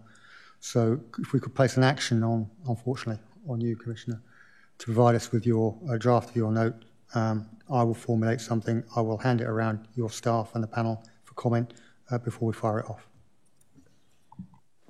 Yes, absolutely. I think the phraseology is important because if the Home Office has already taken into account sparsity and seasonality going forward, I think the phraseology is important that we say, when will that be implemented and can we progress the national funding formula as soon as possible? You know, it's that sort of phraseology, I think. I will work something up with your office, with your consent. Tick PG, excellent. Councillor Taylor. Thank you, Chair. Good morning, Commissioner. I'm Councillor David Taylor from Dorset Council and Charmers St Mary Rural Ward. And my question to you today is Dorset Police will retain both new and more experienced officers as they move into the new phase of the maintenance of officers' numbers in 2023 and 24. How will the PCC work with the Chair concerns to ensure that the force invests in officers, but at the same time strive to be efficient and conscientious with the overall budgets? Thank you. That's Chief Constable, actually. But... My apologies. Thank you, Councillor Taylor. This is a key consideration. It's a key consideration of the Resource Control Board, who review the workforce statistics on a monthly basis. And that includes recruitment, retention and training. I've already had a discussion with the incoming, if you agree, Chief Constable, regarding this, to make certain that we have this embedded, not just for the now, but for future years, because we're going to need to continually recruit and to retain our staff. I'm very pleased that Dorset is in a good position regarding the uplift and the recruitment for same and the retention of the same. But this also combines with our budget monitoring position to ensure we remain within budget. You've heard about the new efficiency board. I'm very pleased that that's in place, and that will help profoundly with an ongoing view of this. The transformation work with process evolution and robotic process automation, I don't think we can underestimate that. Technological advances could be critical to improving the efficiency, and my office will retain oversight of these programs. But the deployment of the actual officers all the way along the line is obviously the responsibility of the Chief Constable. Does that help? Thank you. Moving on, Councillor Haynes. Thank you, Chair. Good morning, Commissioner. Just say, Commissioner, one of your priorities obviously is to make every penny count. And the substance of my question has already, some of the answers have already been alluded to by yourself. So in the Chief Constable's presentation, he had outlined very, very clearly what had been achieved in the still current year, I say, because that runs till the end of March. So I thank Mr. Chilton for that very comprehensive report outlining how the precept that was raised in the current year's budget had actually been spent and the visible outcomes, positive outcomes from that. So my question is, how do you intend to work with the, of course, it'll be a different Chief Constable, assuming that the person is actually confirmed at a later agenda item. What is your plan to work with the Chief Constable to actually ensure that the money raised from the precept will actually be spent wisely and that it will literally be in line with your priority of making every penny count, and that those efficiencies that have been identified, about 3.8 million, that they will be achieved, and that alongside that, productivity will be maintained or if not improved? Thank you, Councillor Haynes. And yes, you're right. I kind of answered a lot of the question as I've gone along. But what you're really asking is what's going to happen with the new Chief Constable if they're confirmed later today. So I think, not prejudging that confirmation by the panel, it would be wrong of us, and I say us, because it is both a duty on the current Chief Constable as well as myself to, once that person became the preferred candidate, to actually make certain that they understood the whole framework of our financial situation. And from my point of view, as part of the interview process, we absolutely expected the candidates to be aware of the financial situation that we're in. And I can tell you that it was the top priority of the Chief Constable preferred candidate was to ensure that the cost issue was addressed without compromising the police and crime plan. So I've had discussions about it. I know the Chief has had discussions about it. You've heard that he has talked through his letter, and that has been shared and talked through with the candidate, Amanda Pearson. So I am confident that having got that sense of where she is with this, she is an extremely competent individual, understands the finance part, which was part of my criteria for looking for that new person. I am absolutely confident that with that will and that grip from her and the processes that we now have in place, the Resource Control Board, and indeed the new Efficiency Board, that we will be able to move forward, make certain we get the cost savings without compromising the delivery for the people of Dorset.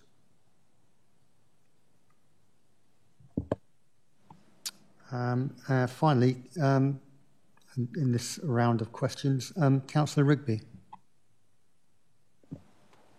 Yeah, thank you, Chair. Councillor Rigby from Winton Eastern BCP Council. Commissioner, you've tasked the Chief Constable with making 3.2 million in savings in the police staffing costs, which is about 7%. Yeah, the Chief Constable kind of alluded to this earlier, that there's going to be a temporary pause on police staff recruitment to protect the frontline services. But how are you going to oversee that if these savings are going to be made, that existing police officers or the newly recruited police officers aren't going to be backfilling these positions which exist and reducing the actual frontline visibility of the police? Thank you. Thank you. And that's precisely the difficult decisions I've alluded to as I've gone through. These are significant savings that need to be delivered, and the implications need to be clearly understood. So we have to be clear on a case-by-case basis how this is going to occur and minimise the effect on the front line. And that's why the Efficiency Board are overseeing the process, and will also include a process to review savings once delivered to ensure that there aren't any unintended consequences. because the last thing I want to do is compromise that front line policing. I'm quite clear that the delivery of the policing crime plan absolutely needs to be protected. And I'll be working with the assumed new Chief Constable to ensure that this is delivered. So it will be done with a laser-like focus on the detail to absolutely minimise any effect on the front line. Yeah, if I just could follow up slightly on that. So how do you see yourself overseeing these savings that are going? How do you see yourself overseeing these savings to ensure that frontline policing is not affected without stepping into the Chief Constable's operational domain? Ultimately, the operational decision is with the Chief Constable. But as with everything to do with resources and how that impinges on operational decisions, we would be having discussions. And I am very, very happy that my treasurer, Judy Strange, is actually sitting on the efficiency board and will be attending those meetings. I think that close link between the Office of the Police and Crime Commissioner and the force makes absolute sense when it comes to looking at the finances, without, obviously, in any way impinging the operational independence of the Chief Constable. Thank you, Commissioner. Bobby.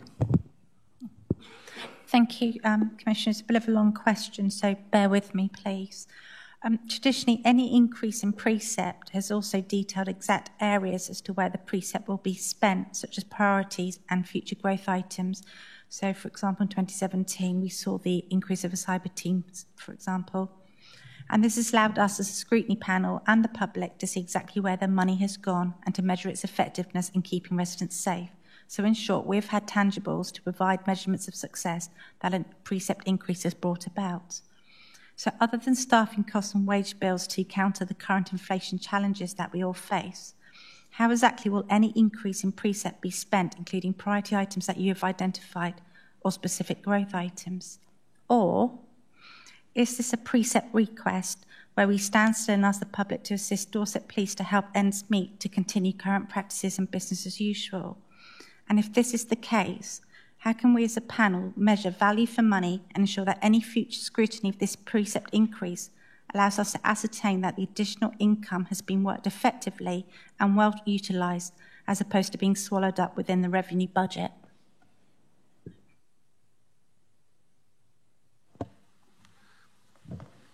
You are, of course, absolutely right. But I think there has been a lot of emphasis by myself and the Chief Constable on where we've come from and where we've got to.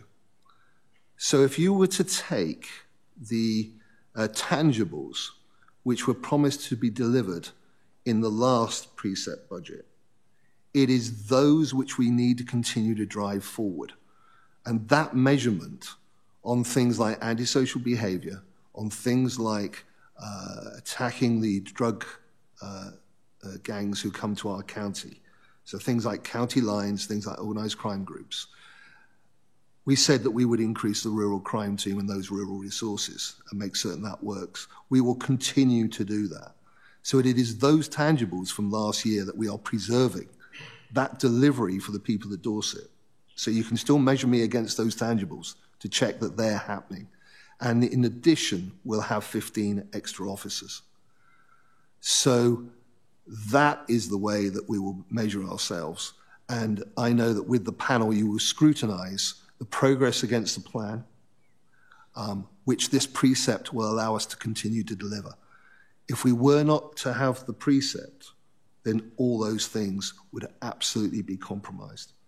So it is measuring ourselves against, if you like, the tangibles which we put in place last year and need to be continued to be driven forward. Thank you. With respect to the 15 new officers, will you ensure that they are frontline? And also, what do you understand frontline to mean?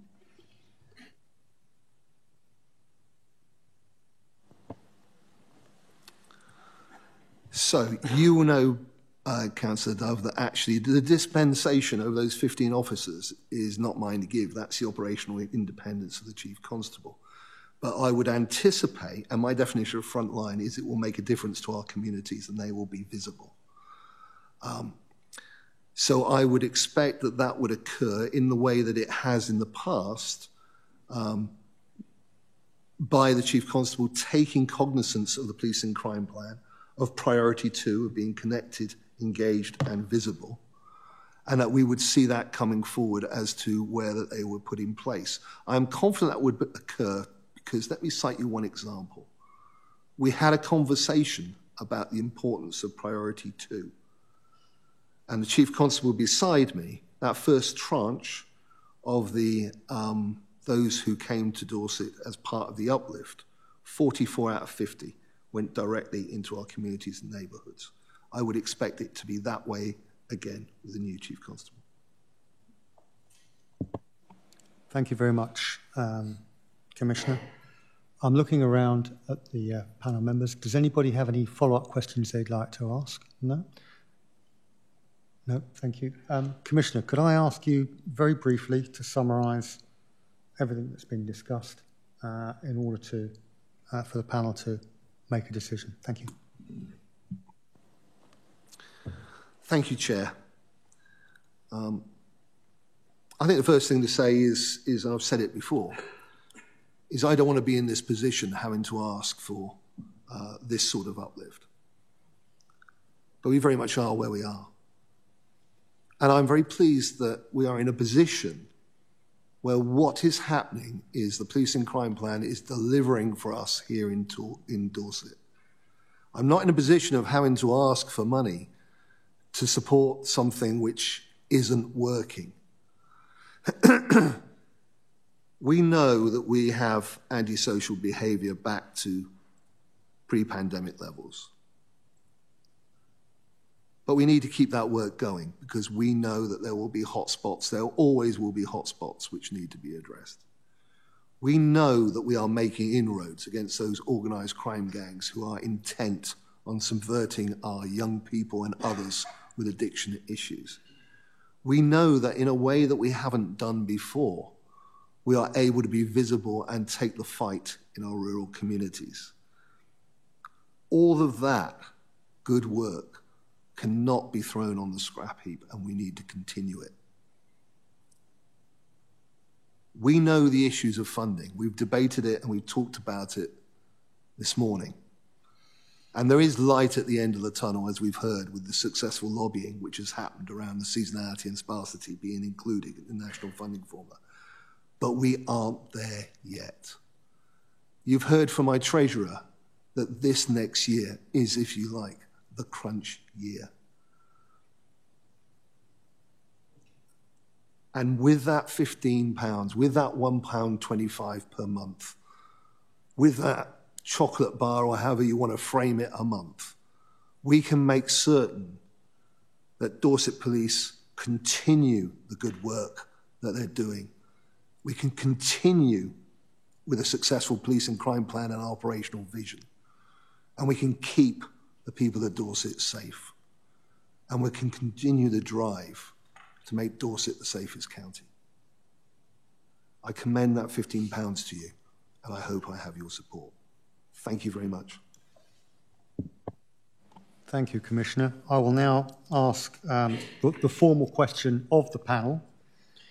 The recommendation within the PCC's report is for the Police and Crime Panel to support the PCC's proposal to increase the precept for 2023-24 to £83,406,053, equivalent to a Band D charge of £258, an increase of £15 per annum or £1.25 per month. I will go around the panel and ask each member whether they support or do not support the recommendation. And I'm happy to second that recommendation. Thank you. So, starting off with panel members, Councillor Dove. Support. Councillor Barrow.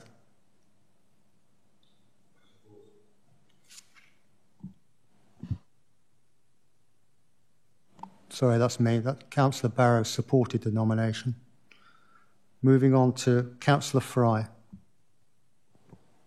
Support. Councillor Haynes. Support. Councillor Howell. Support. Councillor Jesperson. Support, Mr. Chairman. Councillor Johnson. Support. Mr. Ian McVie. Excuse me. Support, Chair. Thank you. Councillor Rigby. Support, Chair. Councillor Taylor.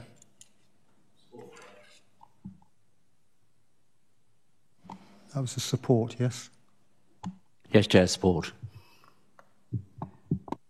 Thank you. And I support, as chairman, the proposal. So, on that high note, congratulations, Commissioner.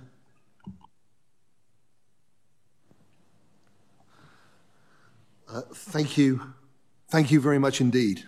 There's a couple of things I'll say. Firstly, thank you not only to the panel here, but I want to also thank the support from the people of Dorset for this.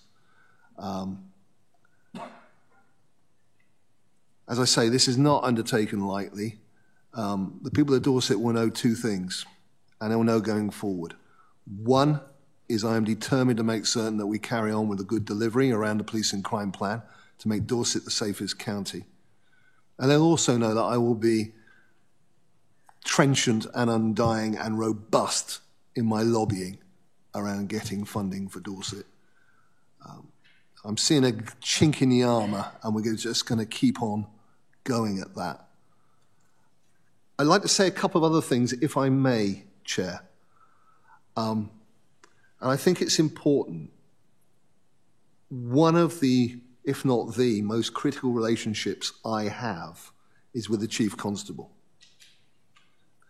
And it can work extremely well between PCCs and Chief Constables. It can work less well. We came from a standing start here with a new police and crime plan, which was based on the needs of the people of Dorset, but which was significantly different. And it needed an operational vision that dovetailed. And from the get-go, Mr. Chilton and I were able to have a meeting of minds and to absolutely have a sense of community and what was needed, and a sense of endeavour to be ruthless about rooting out criminality, to put victims first, and to keep people safe in Dorset. And it has been a joyous relationship. And I'd like to thank Scott for all the hard work he did. One of the hardest things to change and put in place is a new vision. And in 18 months, that's what's happened. That close conformity between the police and crime plan and the operational vision is the cornerstone and bedrock of what's being delivered out there. And that is due to our Chief Constable. And I thank him for all his hard work for Dorset. I'm sad to see him go, but I understand the reasons, and I look forward to the next chapter. But I'd just like to say publicly thank you to our Chief Constable on behalf, in my case, on behalf of the people of Dorset, for what you did. Thank you very much indeed.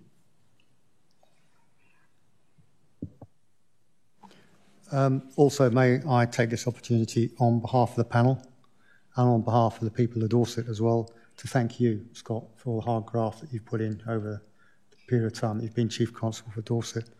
There's been a marked improvement in policing in and around the county and a lot of that's to do with your leadership. So thank you very much, and I echo totally what the Commissioner has just outlined. So thank you. Thank you, Chair. Thank you, Commissioner, for your very kind words. And thank you, panel. Thank you, panel, not just for supporting today, but supporting the force and getting behind our joint endeavour to make Dorset one of the safest places in the country. It is with a very heavy heart that I move on, and I appreciate will have caused some temporary difficulties for the Commissioner in terms of identifying a successor, and I know you'll be examining that appointment later this afternoon. I will echo very much what the Commissioner said. A shared ambition and a shared endeavour to keep people safe, and how we do with a determined focus right from the very get-go was the mandate that I was appointed on by the Commissioner. And he, of course, was selected by the public based upon their concerns and his manifesto. I have every confidence that the force is in a very proper and fit place, not just to manage the financial difficulties that the force, like many of the public sector organisations, deliver, but to continue that upward trend in terms of reducing crime and making sure that we take head-on some of the criminality that our communities have been affected by. But policing is complex and not everything will be perfect, so it will be a tough and challenging year. I would like to put on record as well my thanks to the public of Dorset for supporting me as the Chief and supporting my officers and staff in trying to do a very, very difficult job under difficult circumstances. And of course, those elected officials of all persuasions across the whole of the county have done nothing but support policing, and I think that has been certainly a huge factor in making my job delivering the operational plan in the way that we have done with the sort of results that we've achieved easier. So thank you for that. And of course, I'd like to put on record as well the relationship I've had with Mr Sidwick, Police and Crime Commissioner, has been constructive, mutually challenging both ways, as a constructive relationship should always be between a Commissioner and a Chief Constable, not agreeing on everything, but agreeing on the ambition and agreeing on the desire and the intent. And David, I would like to thank you for your support, personally and professionally, in allowing me to have the space to lead the force in the way that I felt was appropriate. And I'm sure that has enabled us to make sure that we've delivered against all the key areas of the plan. And thank you to David's office as well for supporting me. So I'll say it's with a heavy heart, thank you. I am only up the road as the Chief Constable in Hampshire, so we are neighbours, so we will of course be working together to make sure that the whole region continues to be safe. Thank you. Thank you very much, Scott, and good luck for your future job. I'm now going to close this hearing, the panel, until 12 o'clock when we will start the confirmatory hearing. So could I ask people to stop the live feed, please?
Welcome back, everybody. We're now moving on to item 6 on the agenda, which is the confirmatory hearing for the new proposed Chief Constable, Temporary Assistant Commissioner Amanda Pearson. May I welcome you to this panel, 1, and 2, may I welcome you, although you live in Dorset, to Dorset as well. Thank you.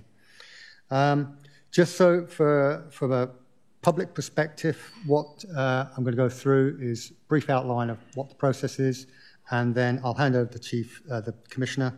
The Commissioner will introduce or explain how the selection process went on, introduce the candidate, that sort of thing. And I think the key point that I would like to stress, certainly to the public, is that this panel is not here to re-interview Temporary Assistant Commissioner Amanda Pearson. That job was done in a robust interview process in over 2 days in January, along with two other candidates.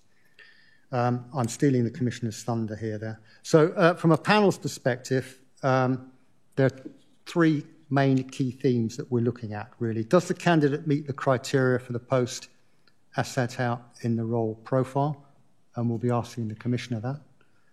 And then, does the candidate have the professional competence to carry out the role? And we'll be asking Temporary Assistant Commissioner Amanda Pearson that question.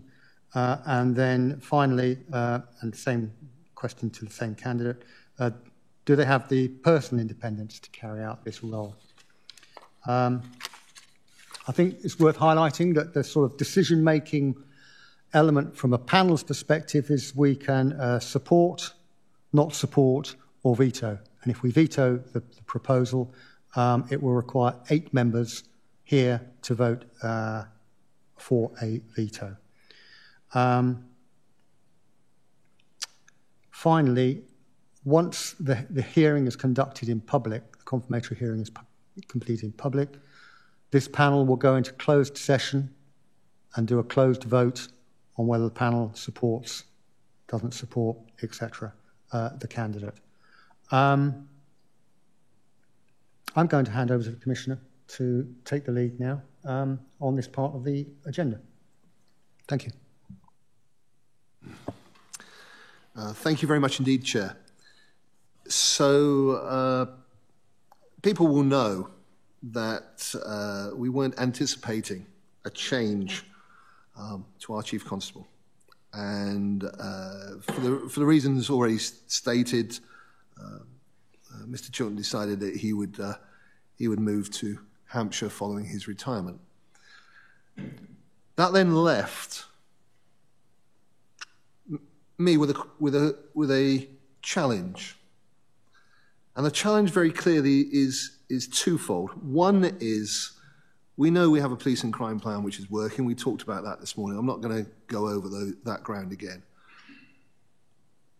We know we have an operational vision of the force which fits with it, and that needs to be preserved. And how can we do that? And at the same time, we also know that the numbers of Chief Constable candidates are very small.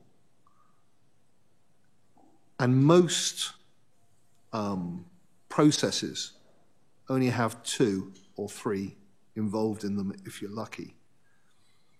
And I was very clear, we had to do something very, very different in order to address those challenges. And I also had something else which talks to what we were talking about earlier about making every penny count for Dorset. If you're not anticipating having to recruit 2 Chief Constables in 2 years, you actually don't want the people of Dorset to have to pay for lots and lots of things to do with the recruitment. And so the deal, for want of a better word, that I struck with Hampshire, who were benefiting from this situation, was that we would be able to speak to them because they had done a headhunting process looking at candidates across the UK. And from that meeting, what I was able to do was I was able to reach out to 8 potential people to say this is very much an open and transparent assessment and assessment and recruitment process. And to reiterate that I wanted as much talent into the frame as possible, because that's what Dorset deserved. And so we did a number of things. We also put together a recruitment video, which I thought I'd show you if it works. Hello, my name is David Sidwick, and I am the Police and Crime Commissioner for Dorset. I want to invite eligible police officers to apply for the role of Chief Constable here in my home county. I care deeply about Dorset and its people and communities, and they have been really clear on what they expect from their police. And it is their priorities that are reflected in my police and crime plan. The 6 areas of my plan cover cutting crime and antisocial behaviour, making policing more visible and connected, fighting violent crime and high harm, fighting rural crime, putting victims and communities first, and finally making every penny count. And it is these key areas that lead to the force to put in place their own vision for Dorset, being tough on crime, putting victims first, and keeping people safe. The people, the force, and I all align when it comes to wanting Dorset to be the safest county in the UK. And to achieve that ambition, I need an inspirational, operational commander, someone with a broad array of policing experience, who knows how to implement best practice, and someone who understands the diverse needs of the people of Dorset's rural, urban and coastal communities. I need someone who will build on the solid foundations already set, someone who will grip and get on with the job and deliver the police and crime plan for the people of Dorset to achieve the ambition of making Dorset the safest county. I want a crime-fighting, thief-taking, tough Chief Constable who will keep the county I love safe. If that's you and you want to know more, please go to my website, Dorset PCC, and go to the recruitment page to find out more.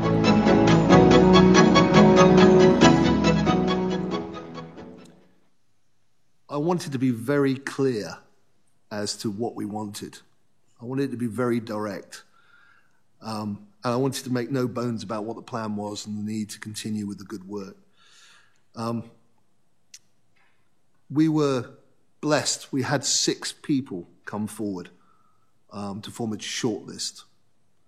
And I convened a panel in order to basically look through those, to take forward those candidates who best fitted with what we needed in Dorset. And it gave us 3. And I'm very pleased that Amanda Pearson came out on top throughout that 2 days of rigorous process because she has the 4 things that I have always said I want in a Chief Constable. Experience of other forces, not just one. So the Met, Thames Valley, Hertfordshire. Eating the police pie, in my terms. I didn't just want a detective. I didn't just want somebody who understood the neighbourhood policing in the communities. I wanted somebody who had had a significant career and understood it all. And there was 1 or 2 elements in Amanda's career which really stood out for me, which she may talk about. I wanted somebody who understood diversity, and not just the diversity of our protected characteristics, those people who have those in Dorset, but more fundamentally, the fact that the needs of Bournemouth may be different to the needs of Sturminster Newton, may be different to the needs of Langton Herring. The idea that somebody understood what a coastal, rural, and urban community really needed. And above all else, I wanted somebody who would commit to evolve where we are and not be a revolutionary, to make certain the plan, both the police and crime plan and the operational plan, still fitted and is still delivering for Dorset. So that's what I was after. Now, we've got a couple of things to do today. One is to reassure you about the process. You've heard a little bit about it, both from myself and indeed the chair. So what I'd like to do is hand over to my Chief Executive, Simon Bullock, just to give an overview of the process that we went through. Simon. Thank you, Commissioner. Thank you, Chair. I'm Simon Bullock. I'm the Chief Executive and Monitoring Officer to the Police and Crime Commissioner. And as the Commissioner has mentioned, the paper tabled for the panel today sets out his requirements under the Police Reform and Social Responsibility Act 2011 in relation to the appointment of a Chief Constable. As you've heard, Temporary Assistant Commissioner Amanda Pearson is the Police and Crime Commissioner's preferred candidate for the role of Dorset Police Chief Constable. As the monitoring officer, I can confirm that the range of information that must be supplied by the PCC to the panel as part of that confirmation process is all included in the papers set out for you today. That includes the name of the candidate, which we've heard, the criteria used to assess the suitability of the candidate, how the candidate satisfies those criteria, and the terms and conditions for the appointment. Chair, I also further confirmed that the recruitment process has met the legislative requirements and the process was developed in accordance with the relevant guidance, which is the College of Policing's Guidance for Appointing Chief Officers 2021. So very quickly, I will skip through some of the detail. So the background, as we've heard, is that Chief Constable Scott Chilton has formally notified the Police and Crime Commissioner of his intention to be appointed as the Chief Constable of Hampshire, and that confirmation happened on the 4th of November 2022. Following Chief Constable Chilton's decision, a full open recruitment process was undertaken. And as panel members may be aware, a number of Chief Constable recruitment campaigns in recent years have resulted in very limited numbers of applications. And so in order to guard against this, we undertook several processes and controls which I'll talk through. So firstly, in terms of advertising, we produced a comprehensive information pack for candidates, and the supporting information was sent out and shared to colleagues across the chief officer ranks. The vacancy was advertised locally on our website and nationally on the Association of Police and Crime Commissioners website and on the College of Policing's website as per best practice. But specifically to improve attraction for the role, the Police and Crime Commissioner produced and appeared in a short recruitment video, which members have just seen, which set out his ambitions and expectations for the role. Now, that role, along with the that video, along with the supporting information, was shared with all relevant chief officers via the National Police Chiefs Council's secure platform, ChiefsNet. So everybody saw it. In addition, as the PCC has mentioned, he and I engaged with our counterparts in the Hampshire OPCC on their recent process to recruit Chief Constable Scott Chilton, and we explored the research they had undertaken in relation to the availability of current Chief Officer candidates. And this headhunting type process was repeated for the Dorset vacancy, and as a result, we identified a number of individuals as potential recruitment targets who were duly contacted by the Police and Crime Commissioner, as he has mentioned. We've had some very good feedback from the National Chief Officer cohort, who were well informed of vacancy. A number have come through saying that they were really quite impressed with the video and the approach that we were taking, and we can be very comfortable that the vacancy was well understood, advertised, and been made aware of across all of the Chief Officer cohort. This activity, as the Police and Crime Commissioner has mentioned, resulted in 6 individuals applying for the role, which, if I'm honest, was slightly beyond our expectations. So very pleased with the response. In terms of the actual process then, we moved into shortlisting. That took place remotely on the 30th of December.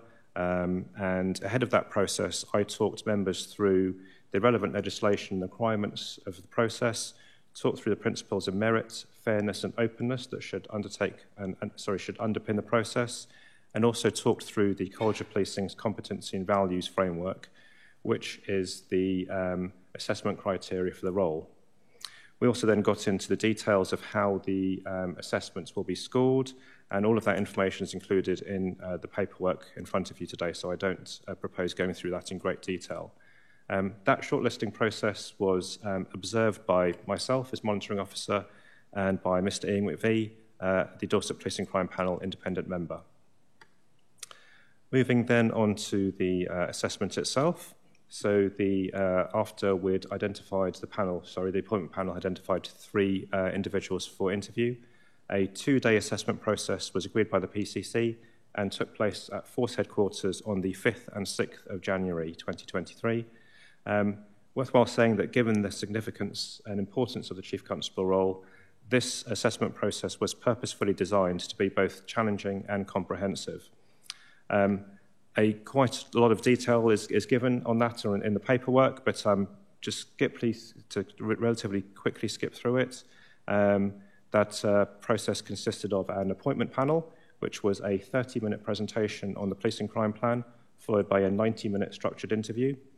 There was a filmed media exercise, which was a 15-minute interview on county lines and racial disparity in stop and search. There was a 60-minute partner panel, which was a structured interview with key external stakeholders. And there was a 60-minute people panel, which was a structured interview with key internal stakeholders. Again, across those 2 days, those processes were observed by myself as monitoring officer and by Mike Short, the chair of the Dorset Police and Crime Panel. Worthwhile saying that collectively the appointment panel has quite significant and extensive experience of recruiting at the senior executive level, and it was confirmed that no panel member nor either of the observers had any conflict that necessitated declaration. We also, relevant national guidance also suggests that one member of the appointment panel should be a designated independent member, and the key role of that independent member is to ensure that the appointment principles of merit, fairness and openness are followed. And Graham Farrant kindly agreed to be the independent member for the panel and has written a separate report to the Police and Crime Panel confirming the fairness of the process and the decision making, and that's included at Appendix D of your papers. Following the conclusion of all that raft of assessment, on the afternoon of the second assessment day, the appointment panel reconvened to cover the range of evidence across the 3 candidates, and I presented a summary of the interview scores and took colleagues through all the details taken back from the appointment panel, the people panel, the media exercise, and also a ColourWorks profile, which was a personality profile, which all 3 candidates also provided. Finally, at that stage, the PCC spoke about the chemistry conversations he had had with each of the 3 candidates, which focused on fit, most of which he's already talked to you about. At that point, then, the range of material that had been taken into account as part of the assessment process was in front of the appointment panel, and they had the final wash-up session, which identified a couple of pertinent questions which they wanted to ask the 3 candidates at the final session, which was a short 15-minute session with each candidate. Following those final candidate meetings, the appointment panel again reconvened, and as per the relevant legislation at that point, recruitment again being a matter for recruitment of Chief Constables, again being a matter for the Police and Crime Commissioner, it was at that point that the Police and Crime Commissioner declared his preferred candidate. The appointment panel were unanimously and fully supportive of this decision, while of course recognising the relative strengths of the other 2 candidates. Chair, the criteria for the appointment are given at Section 4. As mentioned, this is the College of Policing's very well-established competencies and values framework that is included in full in the papers, and those longer-standing members among you would have seen this probably a number of times before through previous recruitments, and also a number of you have previously very kindly been involved in those previous recruitments. So I won't dwell on that section. Likewise, Chair, the assessment scoring is well documented in the paperwork, and I believe it to be relatively straightforward. I can confirm that all candidates' applications met the minimum eligibility criteria, and the appointment panel discussed their minimum expectation beforehand, again, but those weren't something that needed to be looked at in any great detail. So assessment details are there. Again, I won't dwell on those too much.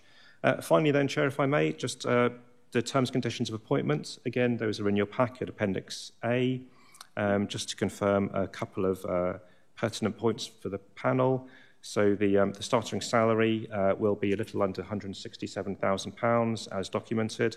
The term of appointments will be 3 years, which could be extended on either side. And because it is of importance in terms of saving public money, Temporary Assistant Commissioner Amanda Pearson is not seeking a relocation allowance. That completes my overview of the process, Chair. And before I take any questions in regard to the process, I just wanted to take the opportunity to place on record my thanks to the staff within the OPCC who worked incredibly hard over the Christmas and New Year period just to make sure that this very complicated process ran smoothly on the day. So thank you to them. And over to you, Commissioner.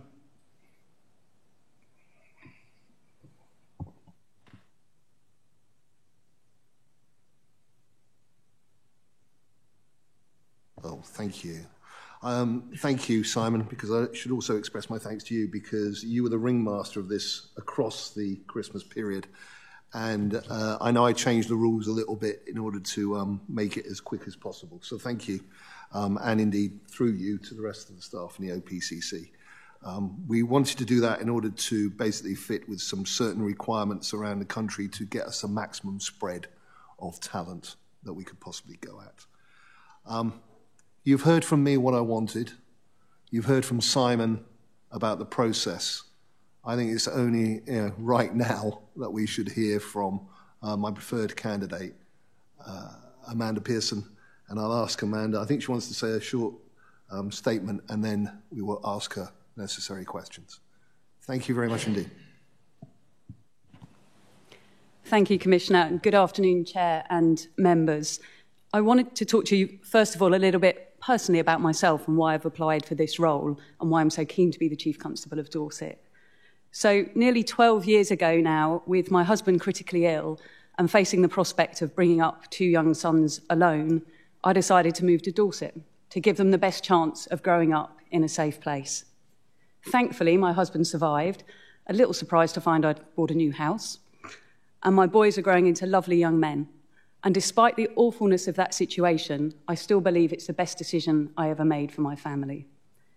As your Chief Constable, I want to ensure that everyone has the opportunity to live, work and visit one of the safest places in England, and that in working together with the Commissioner, we can secure this for future generations. I can see that a lot of hard work and passion has gone into developing the Police and Crime Plan, and that Scott and the team have worked hard to reflect that ambition in the Dorset Police vision, purpose and priorities. There is momentum across the force. There are good plans in place and there are good people there committed to delivering them. I want to reassure you, I am not here to turn everything upside down and start again. That is the last thing I believe our staff and the people of Dorset need. We're not in crisis, we're in a good place with solid foundations, and as your Chief Constable, I'm confident we can do even better for the people of Dorset. So to let you know, I decided to become a police officer when I was 14, but I was told I was too short and given work experience in a bank instead. So apologies to anyone in banking, but I felt driven by a commitment to make a difference in my community. And that passion and drive to make a difference is still with me nearly 29 years into policing, into my career.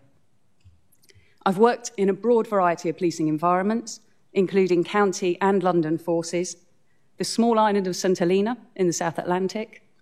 I've worked for the National Police Chiefs Council and our inspectorate body. I've repeatedly demonstrated the ability to adapt to new contexts quickly and deliver in them, leading policing in a way that I think is responsive to community needs, but also recognises the challenges that our officers, staff and volunteers face. I continue to challenge myself on a daily basis and my staff by asking ourselves one question. What did I do today that made people safer? And for my leaders, I ask them another question. What did you do to make it easier for our people to do an even better job? I am values-led. I'm driven by a commitment to public service, integrity and professionalism. I set high standards for myself and my teams, and I won't hesitate to act to uphold them. It's been my ambition to be chief of my home patch, and I'm delighted by the prospect of doing so. I'm personally invested in the people of Dorset having the very best chief constable they can, and I hope that after this morning, you agree that person is me. Thank you.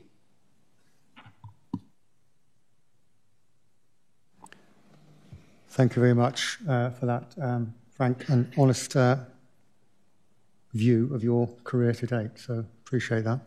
And I'm sure the panel did as well. As I outlined earlier on, 3 key themes that the panel will sort of have a view at. Starting with the first key theme, which is, does the candidate meet the criteria for the post as set out in their role profile? 2 questions to the Police and Crime Commissioner. Could I ask Councillor Johnson to ask the first question? Thank you. Thank you, Chair. Commissioner, what assurance can you give the panel and the people of Dorset that your candidate met the role profile in order to be selected as the Chief Constable of Dorset? Thank you, Councillor Johnson. As my Chief Executive was in charge of the process, I think it's only right that he gets to answer the first 2 questions about process, of which that is one of them. I am completely satisfied, but I'll let Simon do the detail. Thank you, Commissioner. Thank you, Chair. I can provide hopefully a couple of different assurances, Chair. So firstly, pre-shortlisting, I checked that all applicants met the minimum eligibility criteria as set out in the role profile and also included in the candidate information pack for colleagues. These included holding the rank of Assistant Chief Constable or Commander or a more senior rank in a UK police force, having successfully completed the Senior Police National Assessment Centre and the Strategic Command Corps, and also having authorised officer training and having a wide-ranging law enforcement experience. Secondly, at the shortlisting stage, the appointment panel members discussed the selection criteria and agreed how they would score candidates against those. As the monitoring officer, I can confirm that the panel applied rigour to the process and that their scoring methodology and process was sound and adhered to the principle set out by the College of Policing, namely merit, fairness and openness.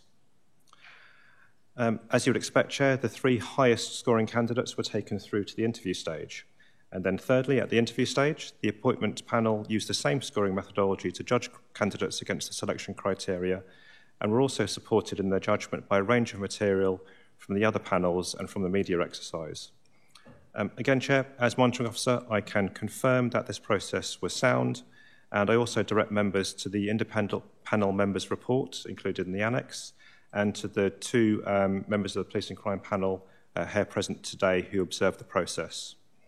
As per convention, the highest overall scoring candidate was declared the preferred candidate and appears before members today for their final assurance. Thank you, Chair. Thank you very much, Simon. Do you have a follow-up at all, Toby? No, thank you. Moving on. Ian. It's still with you, PCC. How were all references checked and then confirmed as satisfactory, please? Again, that's very much process, and Simon was the one who went through all the references and made it happen, so I'm going to let him talk to that. Thank you, Commissioner. Thank you, Chair. So, Chair, members will note from the provided application form that candidates were required to complete 10 questions and to provide a reference for each. Now, whilst some candidates provided the same referee for many of their individual responses, due to the broad nature of her current and previous roles, Temporary Assistant Commissioner Pearson provided several different referees. Across these, 4 referees were identified that were listed across the majority of evidence provided in Temporary Assistant Commissioner Pearson's evidence and were duly approached. They were provided with the abridged versions of the evidence provided and asked to confirm its accuracy or otherwise and to make any additional comments as they saw fit. The referees approached included the current and previous senior leadership of the Metropolitan Police Service, as well as former Chief Constables and Deputy Chief Constables with whom Temporary Assistant Commissioner Pearson has previously worked. All referees provided unequivocal endorsements of her suitability with no caveats. Thank you. I think the basis of this goes back to a Chief Constable's appointment from a number of years ago where the background checks found to established that the individual had a little outstanding matter around conduct. So it's that part of it, most probably, Simon, that for the benefit of the public, we need to satisfy ourselves that there's nothing that we wouldn't want to know now that we find out later. Thank you. So I'm well aware of the matter to which you refer, Mr McVie. So the transfer of confidential personnel files between the preferred candidate's current force and Dorset Police is in the process of happening. I have been offered sight of that in relation to any conduct matters, but I do not believe there are any. That's the one. There aren't any. That's the start. Thank you. As always, Ian, thank you very much. So, moving swiftly on to the second theme, does the candidate have the professional competence to carry out the role? These questions will be posed to Temporary Assistant Commissioner Pearson. Councillor Fry. Thank you, Chair. Good morning and welcome. We've all seen a number of stories in the media of recent that are regrettable and disappointing to see. As the Police and Crime Panel, we are thankful for the duty and service of the vast majority of police officers and staff who continue to strive for the public good, often in challenging circumstances. As the incoming Chief Constable, how will you ensure these officers will follow you? Thank you. Thank you. First of all, I thank you, Chair and members, for your support of our officers, staff and volunteers, and the recognition that they do face those challenging situations on all of our behalves. Having spent quite a bit of time with them in my preparation for the assessment centre, I know that the majority of our people in Dorset are motivated by making a difference. They want to make a difference in their communities, but they want clarity of purpose from their leaders, and they want leaders who are supportive and connected to them to enable them to succeed in doing the job. I've discovered in my interactions with Dorset and all the great people who work here that it's very much a people force. And a lot of people within Dorset know each other and know their communities really well, but I'm conscious they don't yet know me. So in my early weeks, I'm committing my time to meeting as many of them as possible across the force, many of our staff, officers and volunteers, so I can take time to listen to them, but also to reassure them, as I said to you, I am not here to rip everything up and start again.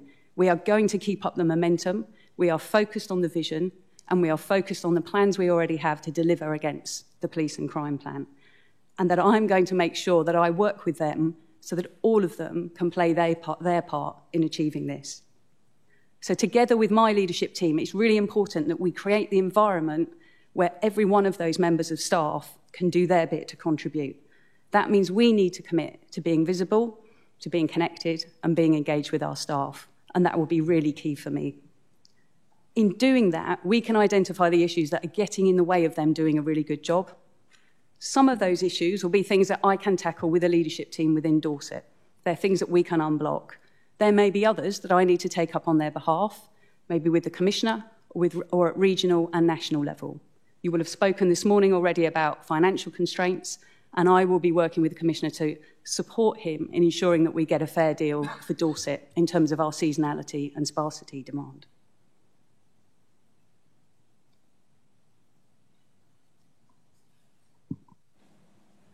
Thank you very much. Any follow-up at all? No. Councillor Howell. Hello and welcome. As Chief Constable, how will you ensure Dorset police officers and staff faithfully serve the Crown and the people of Dorset, and most importantly, deliver against the Police and Crime Plan whilst under your command? Thank you. In part, your question, I've covered a little bit in the answer to the first question, but I want to talk about the second bit first, which is around delivery about the Police and Crime Plan, and then maybe come on to standards. So I have the benefit of the breadth and depth of experience across a number of roles in policing and a number of different police forces, which I can bring to our officers, staff and volunteers, so I can help them be effective crime fighters and ensure that they're connected and visible in their communities. But I will be working with the Chief Officer team to ensure that the alignment we already have with the Dorset Police plans is driven through consistently at that operational level. And that's the area of responsibility that I want to take on on behalf of the Chief Officer team, work really close with them and say, let's make sure that everywhere that police and crime plan is being brought to life at the operational level. But I want to come on to standards, which I think the first part of your question refers to in terms of that faithfully serving the Crown. I expect our officers and staff to be driven by and demonstrate their commitment to public service, integrity and professionalism. And having met so many of them already, I've been heartened to find that many of them are living those values.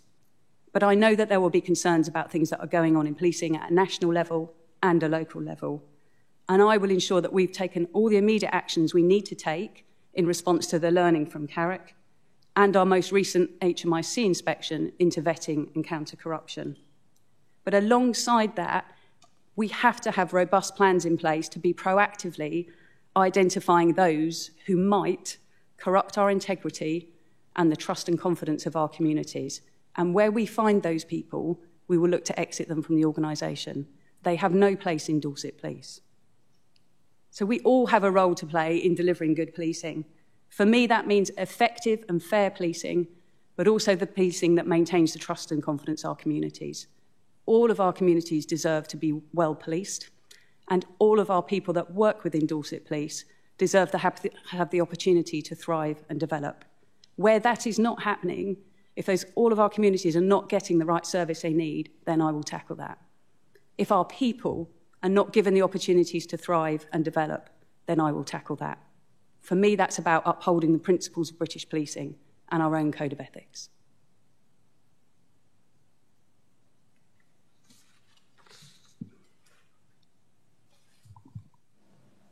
Thank you very much. Moving on to Councillor Rigby. Yeah, I had my hand up. Yeah. I just like to ask another question, and it may be considered operational, but it is relevant to a bit of a deeper dive into the last question. You know, when the public look at what's going on in the Metropolitan Police, and you know, it seems that they have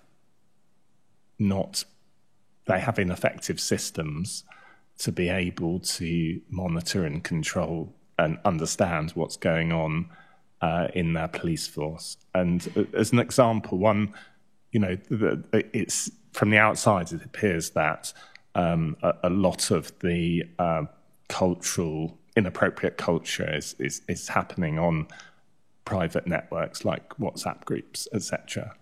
And I would have thought that a police force should prohibit officers from, or at least force them to register, and you know, the fact that they're actually membership and members of such networks.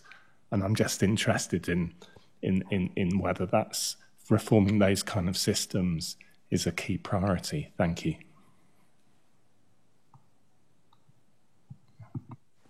Thank you. As you say, some of that is kind of operational legal detail, which I don't think, Chair, we've got time to get into today. But one of the things I can say for certain is that we absolutely ought to be monitoring all of the devices that we have issued to our staff across Dorset. And I understand that in the last year there has been investment in that monitoring equipment.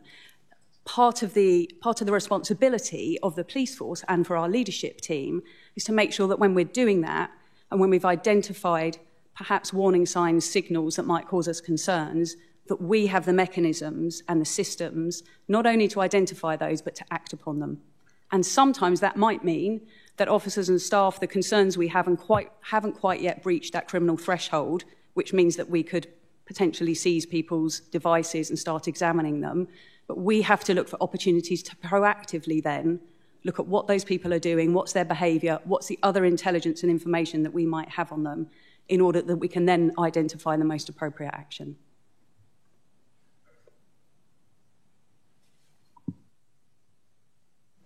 Thank you very much for that robust answer there, Temporary Assistant Commissioner. So moving on, Councillor Rigby. Thanks, Chair, and welcome, Ms Pearson. Going back to the PCC's plan, he stated, and you did as well in your opening statement, actually, that he wants to see Dorset as the safest county, and I think I can speak for everyone in this room for the first time ever saying that we all definitely want to see that here. How would you deliver on this pledge, and what do you see as the biggest challenge to meeting this pledge as well? Thank you. Thank you. Well, as a resident and a parent and potentially the Chief Constable of Dorset, I am completely aligned with you on wanting Dorset to be the safest county as well. And as I said in my opening statement, that's not just for us. That's for all those people and all of those communities who want to live, work and visit in Dorset. And I think you can be very proud of the work that's already been undertaken in alignment with the Police and Crime Plan to make Dorset the 6th safest county in England and Wales. And even though we have seen some slight increase in crime over the last year, we know that that's compared to those COVID years when actually crime fell significantly across the country. So we're actually seeing about half the increase that the rest of England and Wales is. But we're not complacent, and I'm not complacent. We want to keep driving on that, and we want to increase the momentum. We do have, as I said previously, in Dorset Police, a clear vision, purpose and priorities to deliver on that pledge. And as I've said, I'm not about to rip that up and start again, but I will be working with my leadership team to ensure that we've created the environment where all of our staff can deliver against that pledge.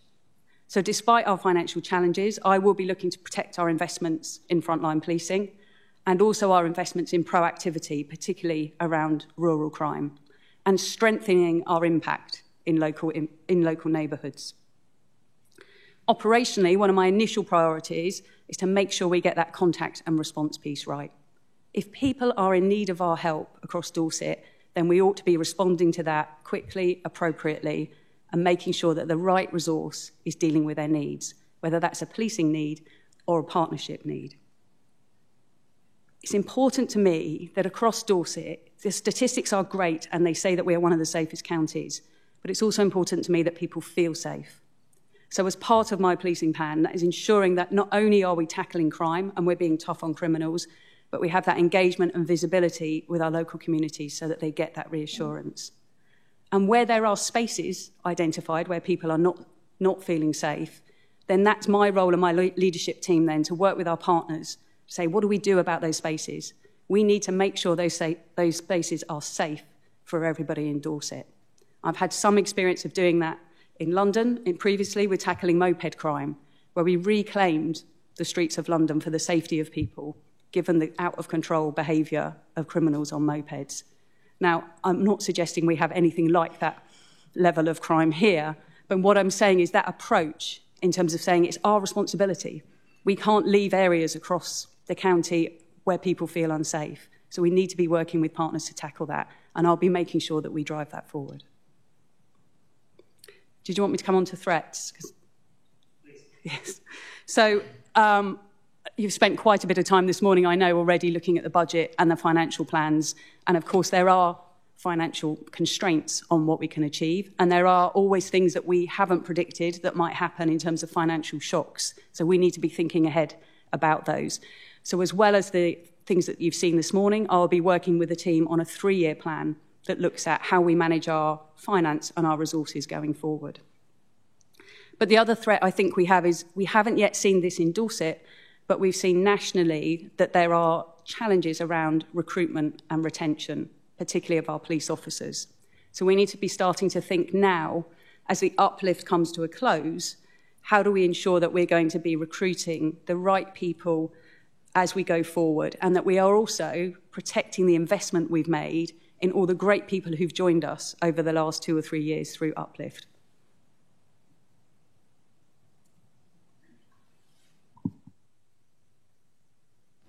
Thank you very much for that. Councillor Jesperson. Thank you very much, and good afternoon and welcome. So in the budget discussions that we had this morning, the Commissioner assured us that looking after the force's finances was one of your top priorities. So that's good to hear. So my question is, how can you ensure that the taxpayers of Dorset get good value for money from your force? Thank you. And again, I won't cover the budget proposals and financial management that you went through this morning, but maybe talk a little bit about my position. So, of course, we have financial constraints and challenges, but also we hold a huge amount of money on behalf of the public, and that is public money. So it's my responsibility to ensure that every penny of that is being spent on keeping people of Dorset safe. As part of the preparations for this year's budget and the conversations about precept, we have in Dorset Police increased the robustness of the mechanisms to check how money is being spent, but also to identify where we can make savings. And I will be continuing those mechanisms as I take over as Chief Constable. One of the other things I will do to ensure close scrutiny, and I think it may be linked to conversations you may have got into this morning, is ensuring that financial management and our financial performance, the oversight of that is alongside our people and our operational performance. I want to ensure that I can see the link between how that money is invested, what our people are doing, and what the outcomes are for the people of Dorset, and bring those three things much closer together. I have told the Commissioner in the assessment process, and I've repeated it to him, I won't promise to deliver anything I can't do within the budget we've got. If we identify other things we might need to do, then I would come to him for a conversation, but I'm not going to overpromise. We have to operate within our means as a police service. I will prioritise neighbourhood policing, and I will protect our investments in rural crime. I think one of the other things, before I came into this process, I had a conversation with the new Chief Constable in Devon and Cornwall, and we are both of the view that there are opportunities for us to work together, scrutinising the alliance and ensuring that that delivers value for money for the people of Dorset and those of Devon and Cornwall. And where we continue with anything in alliance, that we have robust governance and performance management frameworks over those areas so that we can see what we are getting for the investment into those alliance areas.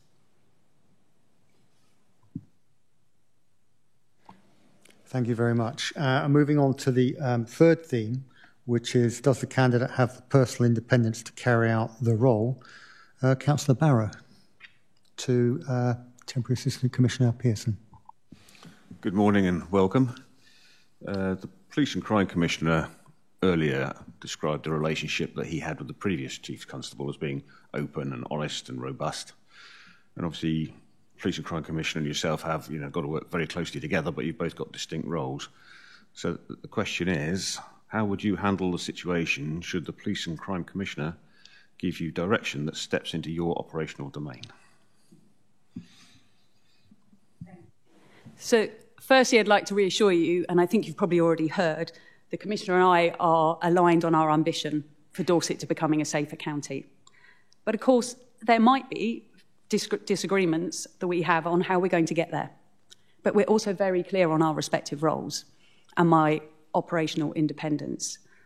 I am clear, and have been clear with the Commissioner already in our conversations, that any such direction that strayed into operational decision, I would guard against. And similarly, any direction that seek to undermine my integrity or my commitment to public service, I would resist. It's quite right, though, that the Commissioner holds me to account for operational delivery and raises community concerns about how policing might be delivered across Dorset.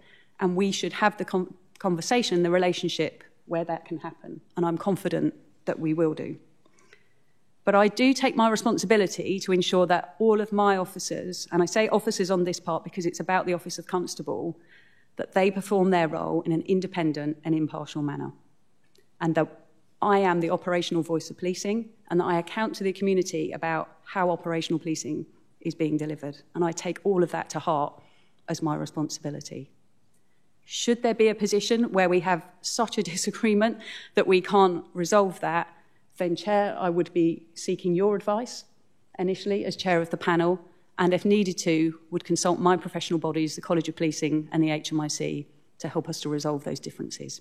But I would hope in the relationship that we build, we would have those conversations where it doesn't occur in the first place, and if it does occur, we have a sensible conversation about how we get to a resolution that means we are meeting the needs of the people of Dorset.